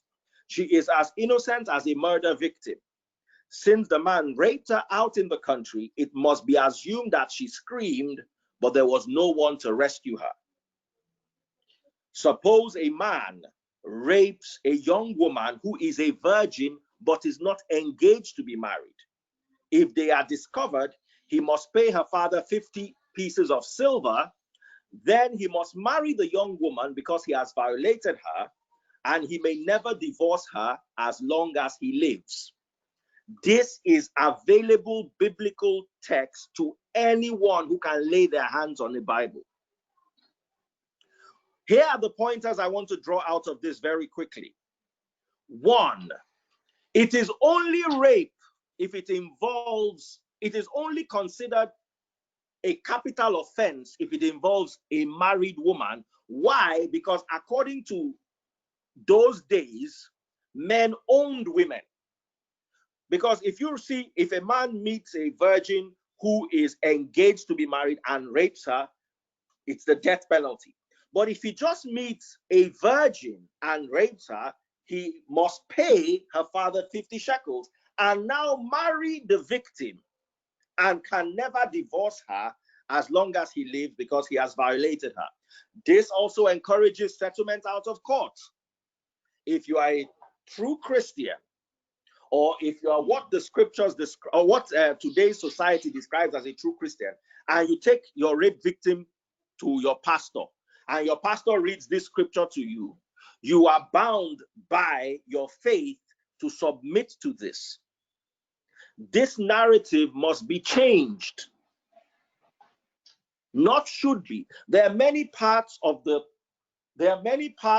Bible that do not conform to today's society. I'll give you the example of Ephesians chapter 6, verse 5. Slaves, obey your earthly masters. We are in a totally different era. We are in a totally different time frame. During the time of Christ, Christ did not endorse women being oppressed.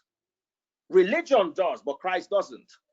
However, even during the time of Christ, if you read about the feeding of the 5,000, the scriptures say 5,000 men were counted, not including the women and children. So for all you know, there were 50,000 people that were fed, or 25,000, or 7,000, or 9,600. We can never know the accurate number because women were not counted.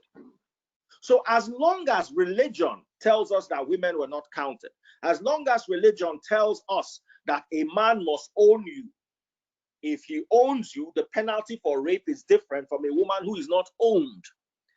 As long as religion tells us that we can settle with money, as long as religion tells us that, religion defines that a woman was raped. Imagine this. This clearly says the woman was raped in town and she doesn't scream. There are women who were shown a knife, for instance, or a gun, or a broken bottle. If you make any noise, I'll design your face. How is she expected to scream? So a woman who was shown a weapon, for instance, according to this, and raped, but as long as she was raped in town and remained silent, would also share in the death penalty. Where does a rape victim share in the death penalty except in religion? Where does the death penalty, where does a rape victim, where is a rape victim expected to marry her rapist except in religion? And 51% of Nigeria is Christian.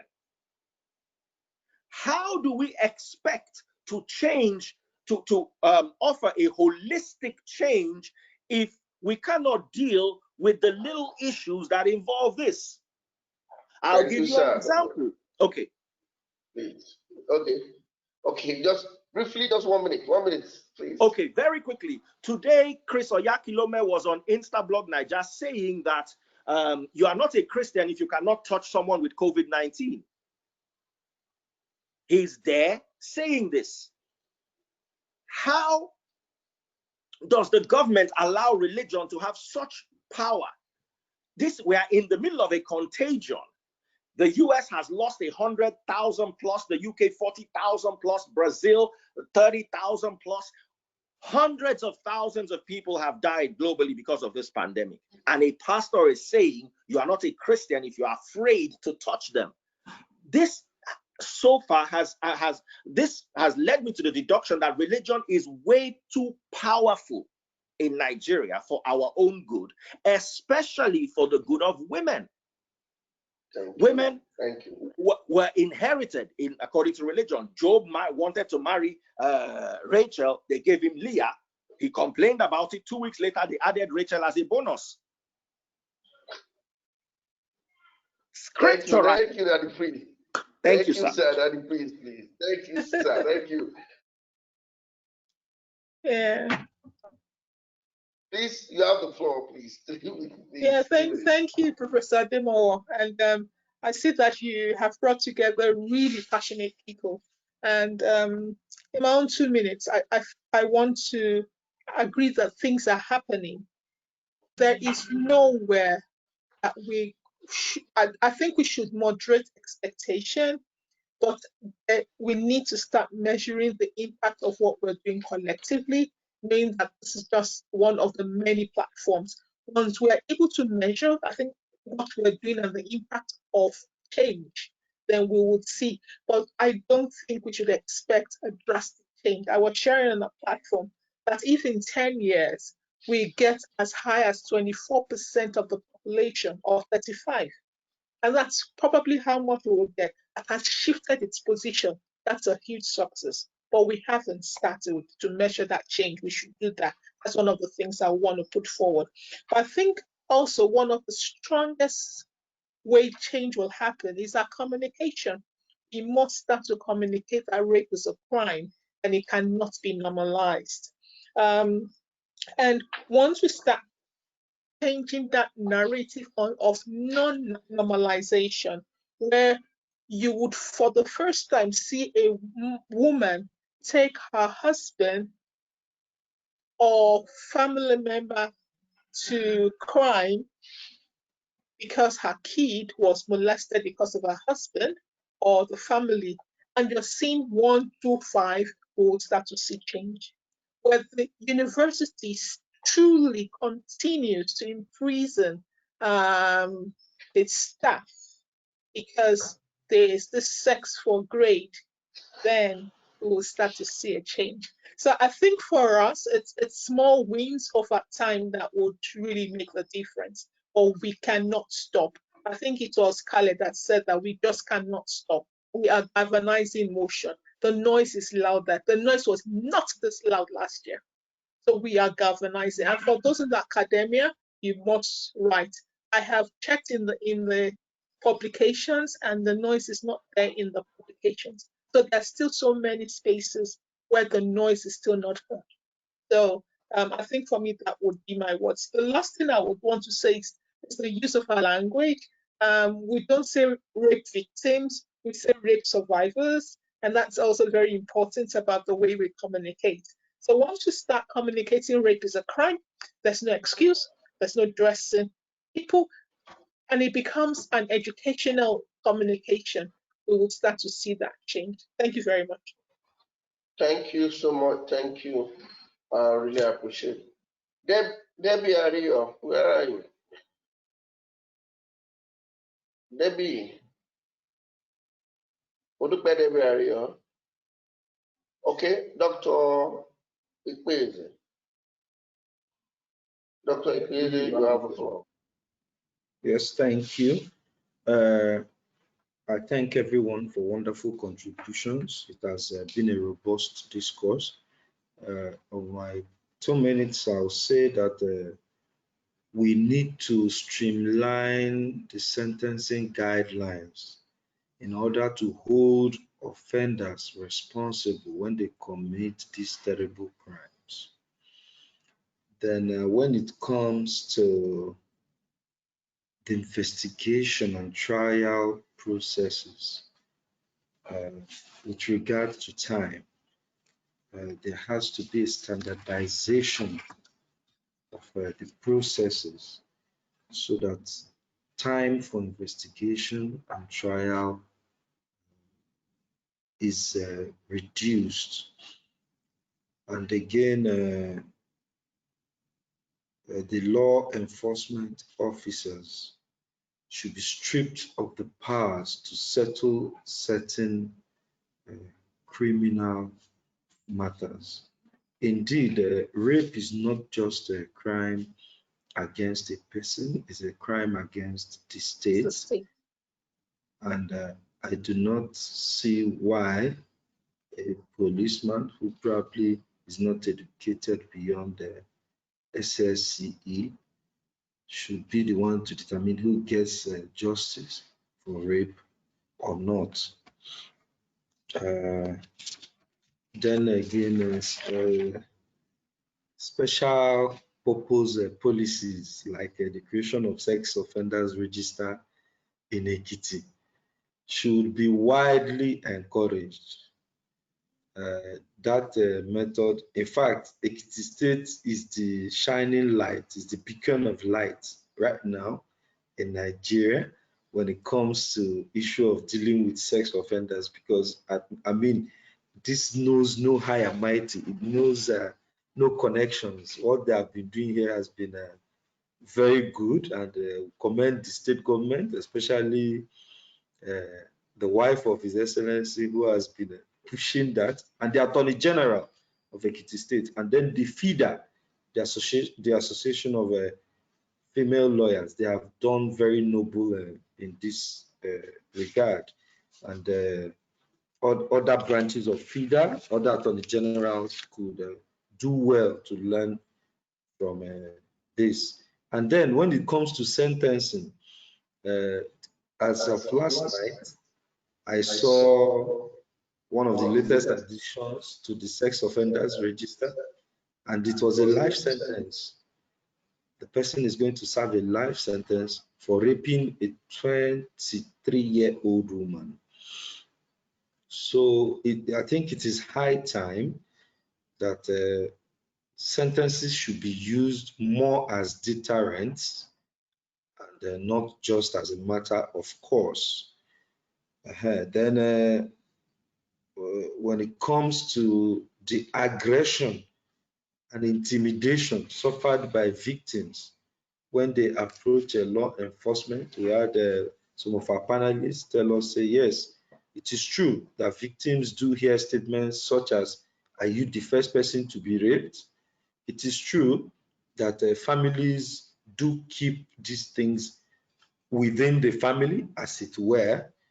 And like Kale Nuka asked, if the person who rapes a child within a family were to have been seen to kill the child, would the parents of the child still want to keep it in the family? I think certainly the answer is no. And until people start to understand the seriousness and the social impact of this rape pandemic, then we might not have a solution in sight. But again, someone mentioned, keeping the facts in the public domain and dealing with the information. Right now with the power of social media, the power of citizen response, a lot more can be done. It's a long way to go, but I believe this will help. Getting the data together will help law enforcement understand the seriousness of the problem. Then I want to address the issue of persons. I think someone said that rape only the laws in Nigeria only protect the women. I will want to add that yes, that was the position when it came to the penal code. When it comes to the penal code and the criminal code here, the laws in Lagos. But when it comes to the Child Rights Act and when it comes to the VAP Act, which I had mentioned earlier, rape includes the violation of the person of the body of any person, whether with sexual organ or with objects. So keep in mind that the VAP Act protects every single orifice in the body against rape. So it's not just the females that are now protected. So men and women now enjoy equal protection. No special protection for women. Everybody enjoys equal protection now. I'll stop here now. Thank you. Thank you, sir. Steve Aborisade, please. Your 3 minutes. Sir? Okay. Yes, your 3 minutes. I hope the mic is better. Your mic is Yeah, I hope the better mic is now. better. Quite better. Good. Fantastic. Okay. I'll just say that I am going to end of my side on a note of optimism. We have 10 years to go on the SDG 5, which preaches and which tries to attain gender equality. So, and the efforts, must come together towards achieving that goal. 10 years is a long time. It's and it's a period that we can look back and see the impact of what we've been doing. That's aside. I want to talk to the issue of sex education. So somebody raised that in the question, and I must say that it's one of the challenges that we still continue to face. Professor Morenike who can affirm to the challenges we still have with the age of consent. The fact that if you are not yet 18 years old, you cannot even, as a young person, you cannot go on your own to say you want to test for HIV. So these are the issues. So looking at the curriculum of sexual education we have in our schools, we see the gaps in there. And but again, it's part of what we've been talking about, the fact that sex is not an openly discussed topic, even in our schools. So there's a limit to what even young persons can learn. There's a limit to what they can understand. So these are challenges. And to tackle this, the first route is education. There's nothing we can do about it. When you educate anyone, you empower that person. So when you take the education away, what do you expect? So the issue of sex education is really critical, and I sincerely hope that we can be more open about discussing sex and sexuality in our schools. Again, I want to say that the media, we look at the media, and the media is just like a reflection of the society. And I must say, because I'm a media scholar, and I know that the media itself needs education. We need to be able to train journalists to report on HIV before the semblance of sanity that we are seeing in that field. So on rape, we need to devise ways to reach the media with capacity development. So we must really do that. Again, I think policy equality is important because women must be made to have more control over their bodies. They don't currently have that power. It's sad. So we must ensure that women they can make decisions, that concerns their body. Decisions that are not meant to be made for women about their body. It's their body. So that is another thing. The other key issue that concerns that is important is the stigma, attached to rape, which ensures that a lot of people don't really want to come out.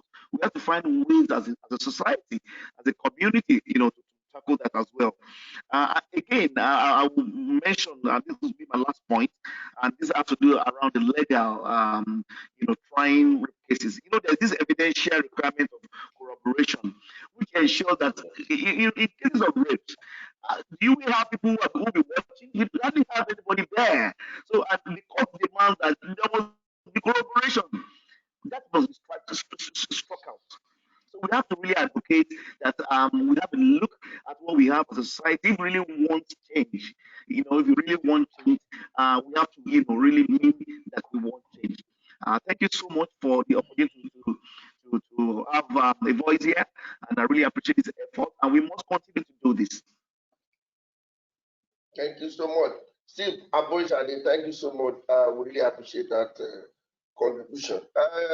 Really, the legal process is very important. Like you We've had cases of people who are raped, and then they say ask them to go and take shower.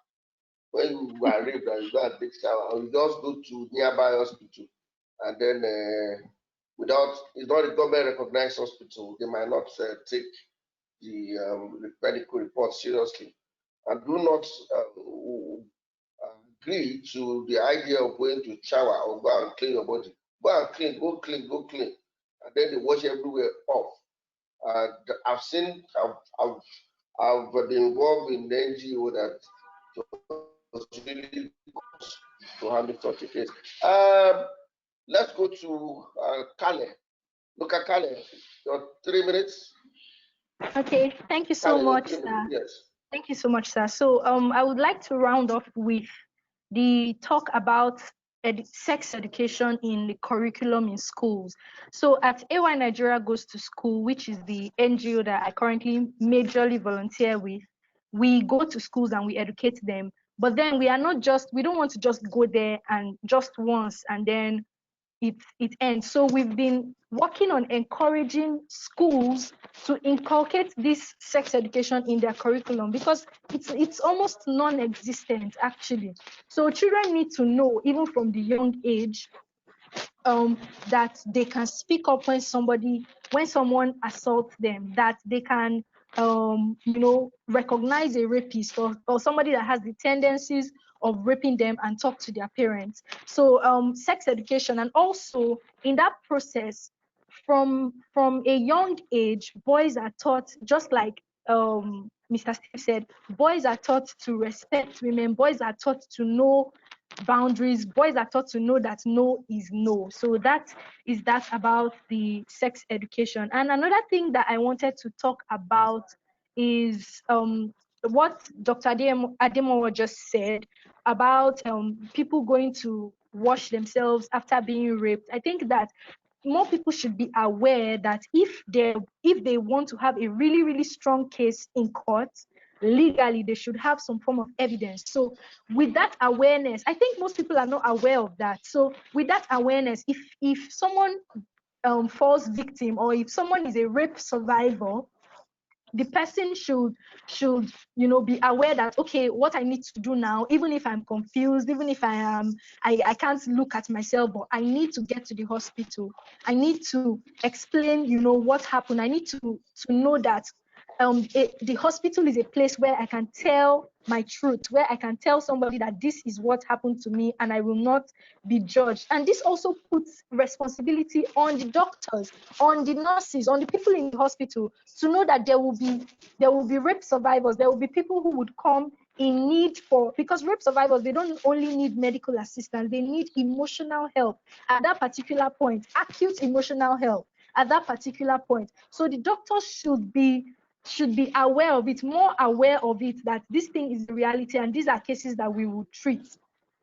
These are cases that we will treat, and we should be very prepared for it in whatever hospital, because the person may not have access to a proper teaching hospital. Every single hospital, down to primary care, should have some form of provision, because rape can happen anywhere.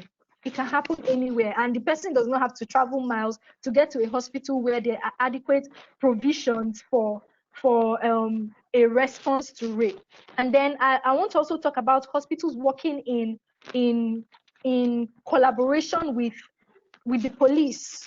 Very, very important, because sometimes these people that come to the hospital are they don't even know that they should report it. They don't know that they can report it. So hospitals should also work, even if the person doesn't want to report it. You see a case of rape, I believe so much that there should be some form of, oh, let's talk to the police, let the police come. At least I haven't gone abroad, but then I see it in movies where there's a case of violence, maybe against a child or something, and immediately the police is alerted. They don't even need you to say, oh, please alert the police or not. So there needs to be that collaborative work in all the sectors, including organizations. So I think that's what I would say to recap. Thank you, Nuka, Kale. Thank you so much. Mr. Bayode Agboola, are you online, please? Mr. Bayode, your 2 minutes, your 3 minutes. Okay, thank you, Yes, Mr. Moderator. Yeah, Yes, sir. somebody asked a question of eradication of rape. To me, rape is one of the heinous crimes in the society today. And it could be tamed, it could be controlled, it could be reduced. Well, the word eradication is my issue here because, for example, in Nigeria here, government have put they put a lot of poverty eradication programs since 2009, so to say, but up to now, we still have issues of poverty everywhere.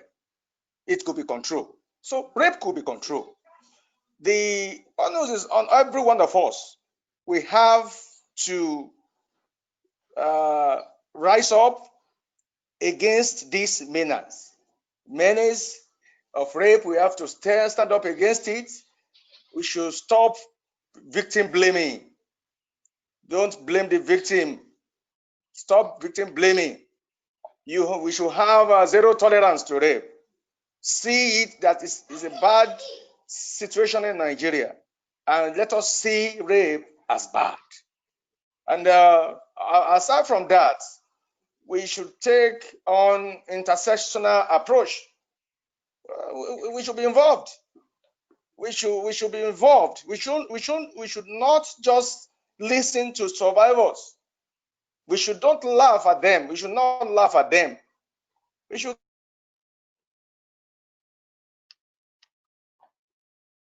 get involved. In fact, the issue of sex education is fine. Let's begin from home. Teach them. Teach your children. Tell them not to sit on the lap of an uncle. Tell them that this is this. Tell them this is penis. Tell them this is vagina. Don't say don't use another word for these key important organs. Tell them what it is. Tell them who should have it. Tell them it's meant for married men. Tell them when you get married, you are going to tell them you are going to get involved when you get married. So let us end this impunity. We should rise, all of us should rise against it, and our society will be better off. Thank you. Thank you so much. Thank you so much. Omolola Oluwasola, please. Yes. Okay, thank you, Prof. Hello, can you hear me, sir?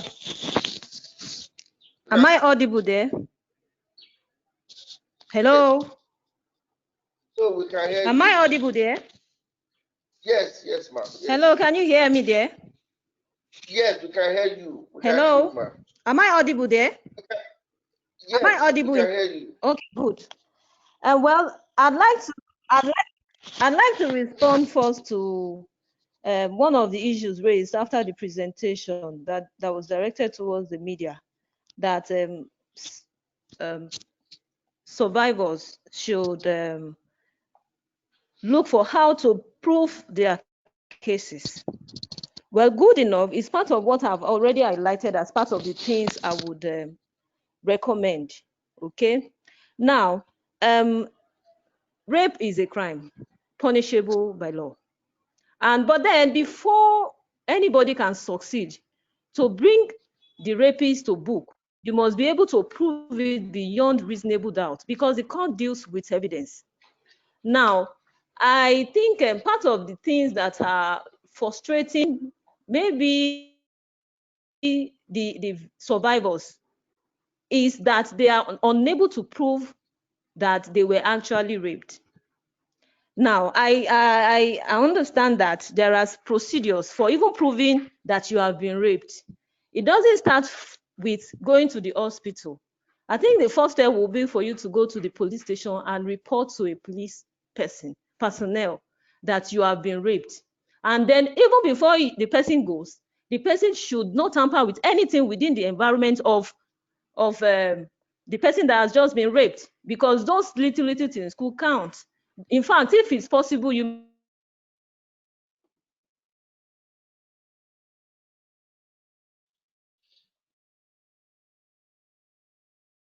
Hello, ma'am. Hello? Hello? Hello, Mr. Omolola Police person Oluwasola. that will take the person to a government-owned, preferably a government-owned hospital, and then from there they will carry out the examination and then write okay, prove it. Now, recommendation: if people know what to do when they are raped, then it will be easy for them to get justice for what has been done, for the evil that has been perpetrated against them. So I think a lot needs to be done on media literacy for victims and the society at large. It's good enough that we are crying, we are making noise on social media, we are reporting it in the media, but then people that are raped and their relatives, do they even know how to help themselves to get justice? I think the media should come in this aspect by writing extensively, doing a lot of media literacy on what people can do to prove a case of rape successfully. Okay, that's one. Then the other part is that we also need to retrain and train our crime correspondents and judiciary correspondents. In fact, as a matter of fact, I would recommend that they should work together. That you are a crime reporter doesn't mean that you can't step the courts. So there should be training and retraining to let some of the media personnel even know what to do, okay, know the procedure involved in proving a rape case, and then following up up to the trial and detention phases of the crime. And by and large, I would say that it's a collective effort. The family, starting from the judiciary, police, medical personnel, and everybody, even in the media, and everybody involved. And I pray we have a better society. Thank you very much, Mark. You pray. Okay, oh, we work towards that. Oh, we work towards a better society. No, it's not about me. It's about the next person that is going to talk. Ifedayo Olarinde is what I'm going to give you 3 minutes. I'm sure he won't like that prayer part of it. He won't like that prayer part of it. No, it actually is a good idea to pray. I'm very much in support of prayer. It's just the abuse of religion that I frown against. And you see, as long as we don't demystify religion. By demystifying religion, I mean during his lifetime, Christ was never treated as a god or a king, even though he was. But our pastors are treated like gods and kings. Their words are law. Religion, in the face of genuine evidence, still wins in Nigeria. It's one of the biases that we have as a people, and it affects rape victims negatively. Our cultures also have to be taken into consideration. Any culture that says a woman is not complete if she's not married needs to be addressed and overhauled. Because one of the reasons why many women don't come forward when they have rape issues is because, oh my goodness, my future husband might see this and not want to marry me. I have seen parents tell their children, just keep it, pray about it, don't tell anybody. It might affect your getting married in the future. When we need to teach our women that your pastor is a pastor, a teacher. The word pastor came from the French word pasture, meaning someone who oversees a pasture. He does not have authority over your life. If he's doing deliverance for you and he touches any of your sexual organs, announce a resounding slap on his face. I have seen videos of deliverance where the pastor is touching and I have heard, because I run a church, and I've heard people come to tell me about a pastor preaching for her, and because she couldn't have children, he reached under her skirt to touch her vagina directly so that the prayer could enter.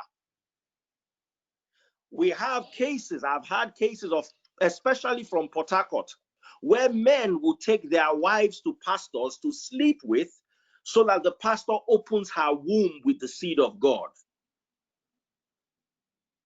Until we're able to demystify this, our battle against rape is going to continue being difficult. It is more a mind over matter. Our minds need to be conditioned first. That's my submission. Thank you very much. Thank you so much. The mindset is very important in this, and a lot of women have been programmed because of the patriarchal society most of them grew up, and the way they even, somebody said is raped, and the first person that is against you are the women you go to, why you wear this short skirt there? Some of this can really be annoying. Thank you so much, Ifedayo, Olarinde, that the priest. Thanks so much. You are most welcome, Prof. Thank you, sir. Thank you so much. Before we close today, and I'll take the last party shot from everybody, which is 1 minute. But before I do that, I would like to announce the next webinar, which is coming up on Thursday. I will be having Professor Olatunji Oyeshile of Department of Philosophy, University of Ibadan, Professor Omolola Oluwasola, University of Michigan, Department of African Studies, Dr. Donyodebo, the SA to Ondo State Governor on special duties. We'll be having Dr. Demola Aziz, the Provost of Social and Management Sciences at Babala University. We'll be having, I'm also having Ayodele Lolopitwade, a renowned writer and feminist, and also an activist. We'll also be having Yemisi Lesami, who lives in the UK. She's a gender activist and also human rights activist. We'll be having Dr. Adara Osundu Oti, the head of the Department of International Relations and Diplomacy at Babala University. I'll be having Babatunde Oluwajo, aka OSB Sankara. And the topic we'll be discussing is on Black Lives Matter, unwanted humans or frustrated neighbors, Blacks, racism, xenophobia, and the future of a race. Don't forget to join us, but it's going to be in the afternoon on Thursday, 2 o'clock on Thursday. I want to thank all our attendees for their time. Really, this has been wonderful. We started with almost 70 or 80, and we are still having 54 online. To me, that's wonderful. 2 hours. And I mean, that's really great for me. I want to thank all the attendees for their time, for their questions. Unfortunately, we can't take all the questions. I want to take a parting shot from all our panelists, and it's just 1 minute. And I want to say thank you to Professor Morenike Folayan. She's the first person to say, I'm in, and that's really very encouraging on my part, because it's so difficult these days to bring people out of their busy schedule for a 2 hours event like this. And she has suggested that we should get a paper out of this. I have 1 or 2 postgraduate students who are online, and they are noting it as well. I'm noting it too. Once we are ready to do something, we'll reach out to you, definitely. So, Professor Morenike,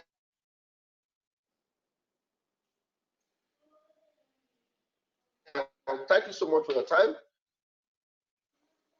1 minute.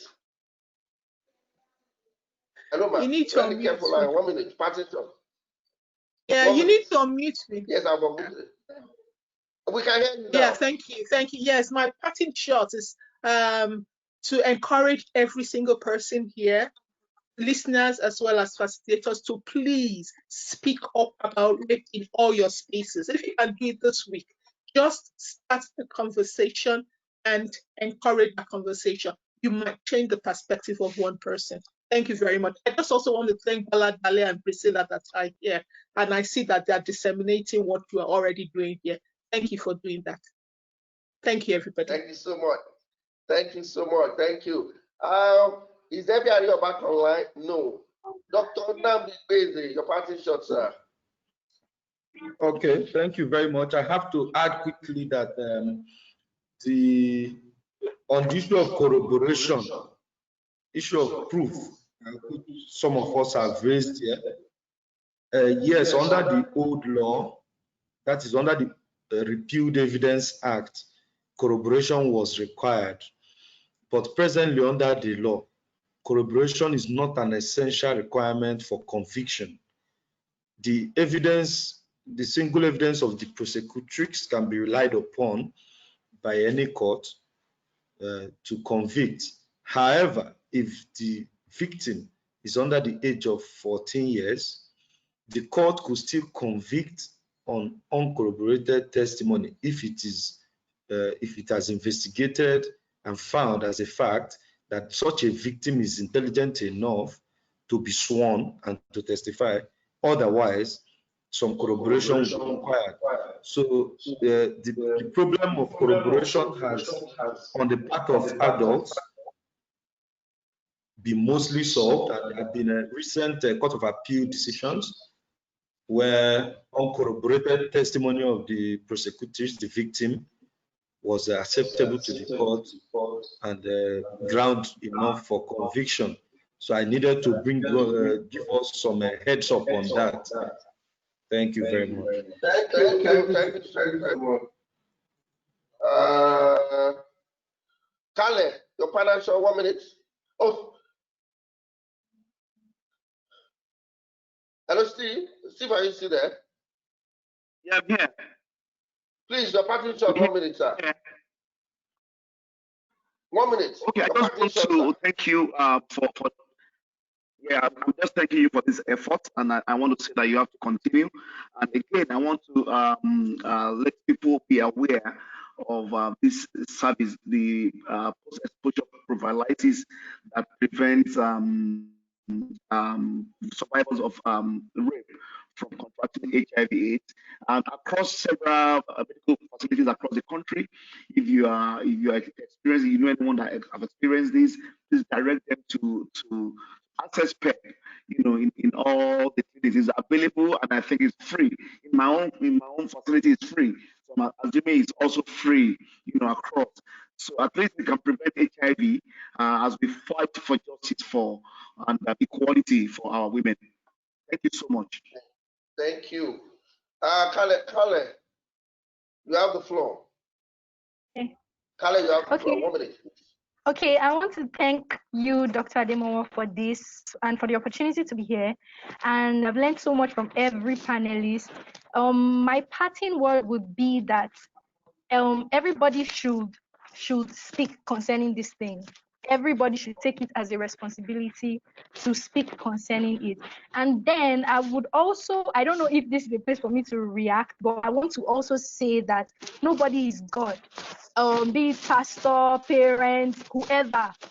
Everybody should be able to understand that even if this person is in authority, there is a law that governs everybody.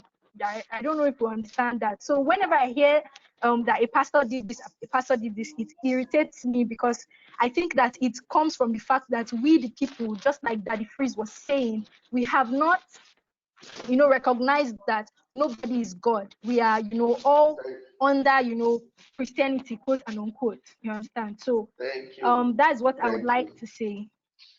Thank you so much. Bayode Agboola, your final shot. 1 minute. Agboola, Bayode. Thank you very much. Yes, 1 minute. Yes, thank you very much, the moderator. I want to thank the organizer for this great opportunity given to me, at least to be heard. I appreciate you. I give you kudos for this job well done. We are all working towards a better society. With collaborative efforts, we are going to get there. So let's work on, and we shall get there. Thank you. Thank you so much, sir. Let's work on, we'll get there. The media scholar, your parting shots, man. Thank you very much. I'd like to appreciate you for the opportunity and the consideration to be part of this webinar. And I also want to thank everybody that participated. I enjoyed all the angles. It's really multi-dimensional. My word is that, please, wherever we are, let's say let's ask no, not just say no. Let's ask no to rape. Wherever anybody is doing anything beside us, let's ask no to rape and make sure that we follow it through till the society is better. We can all, with joint effort, we can all achieve that. Thank you. Thank you so much, man. No should be no. Ifedayo, Olarinde, your 1 minute. Parting short, sir. All right, sir. Thank you so much, Yes, sir. Thank you, everyone. Thank you, Ms. Kale. I like young people who, because our future is in the hands of the youth. And if the youth can see away from the deception that was handed over to us, the future can only be brighter. I see Dr. Nnamdi too, who started saying the old law. I thought, oh, Dr. Nnamdi is going to the Bible now. Apparently, he was talking of something else. I learned a lot from everyone. I didn't know I'll be able to sit down for 2 hours, 25 minutes, but I've sat through this and I've learned, I've enlightened myself. And these discussions should not be a one-off, but should actually become a culture. Thank you very much for inviting me. And thank you to every single participant and contributor.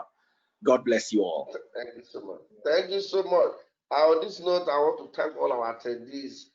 What Mr. Steve Aborisade was trying to say is that Access Care is an NGO that provides free treatment to antiviral and other support to those with HIV/AIDS.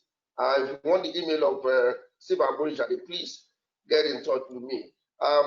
He is the country director of Access Care, and they provide some of all those facilities free of charge to those with HIV/AIDS. A lot of people have contracted HIV/AIDS through rape, and we know that the survivors will definitely want to live through it. On the final note, I want to thank all our attendees. I really appreciate you. Thank you so much for your time. We know we cannot take all your questions. We know, but what we are trying to do is to try to bring the gap between the town and the gown. The gown has published a lot, like Professor Morenike. She has tons of work on the rape. I think people like Steve Aborisade is on the field. People like Debbie Ariyo are on the field.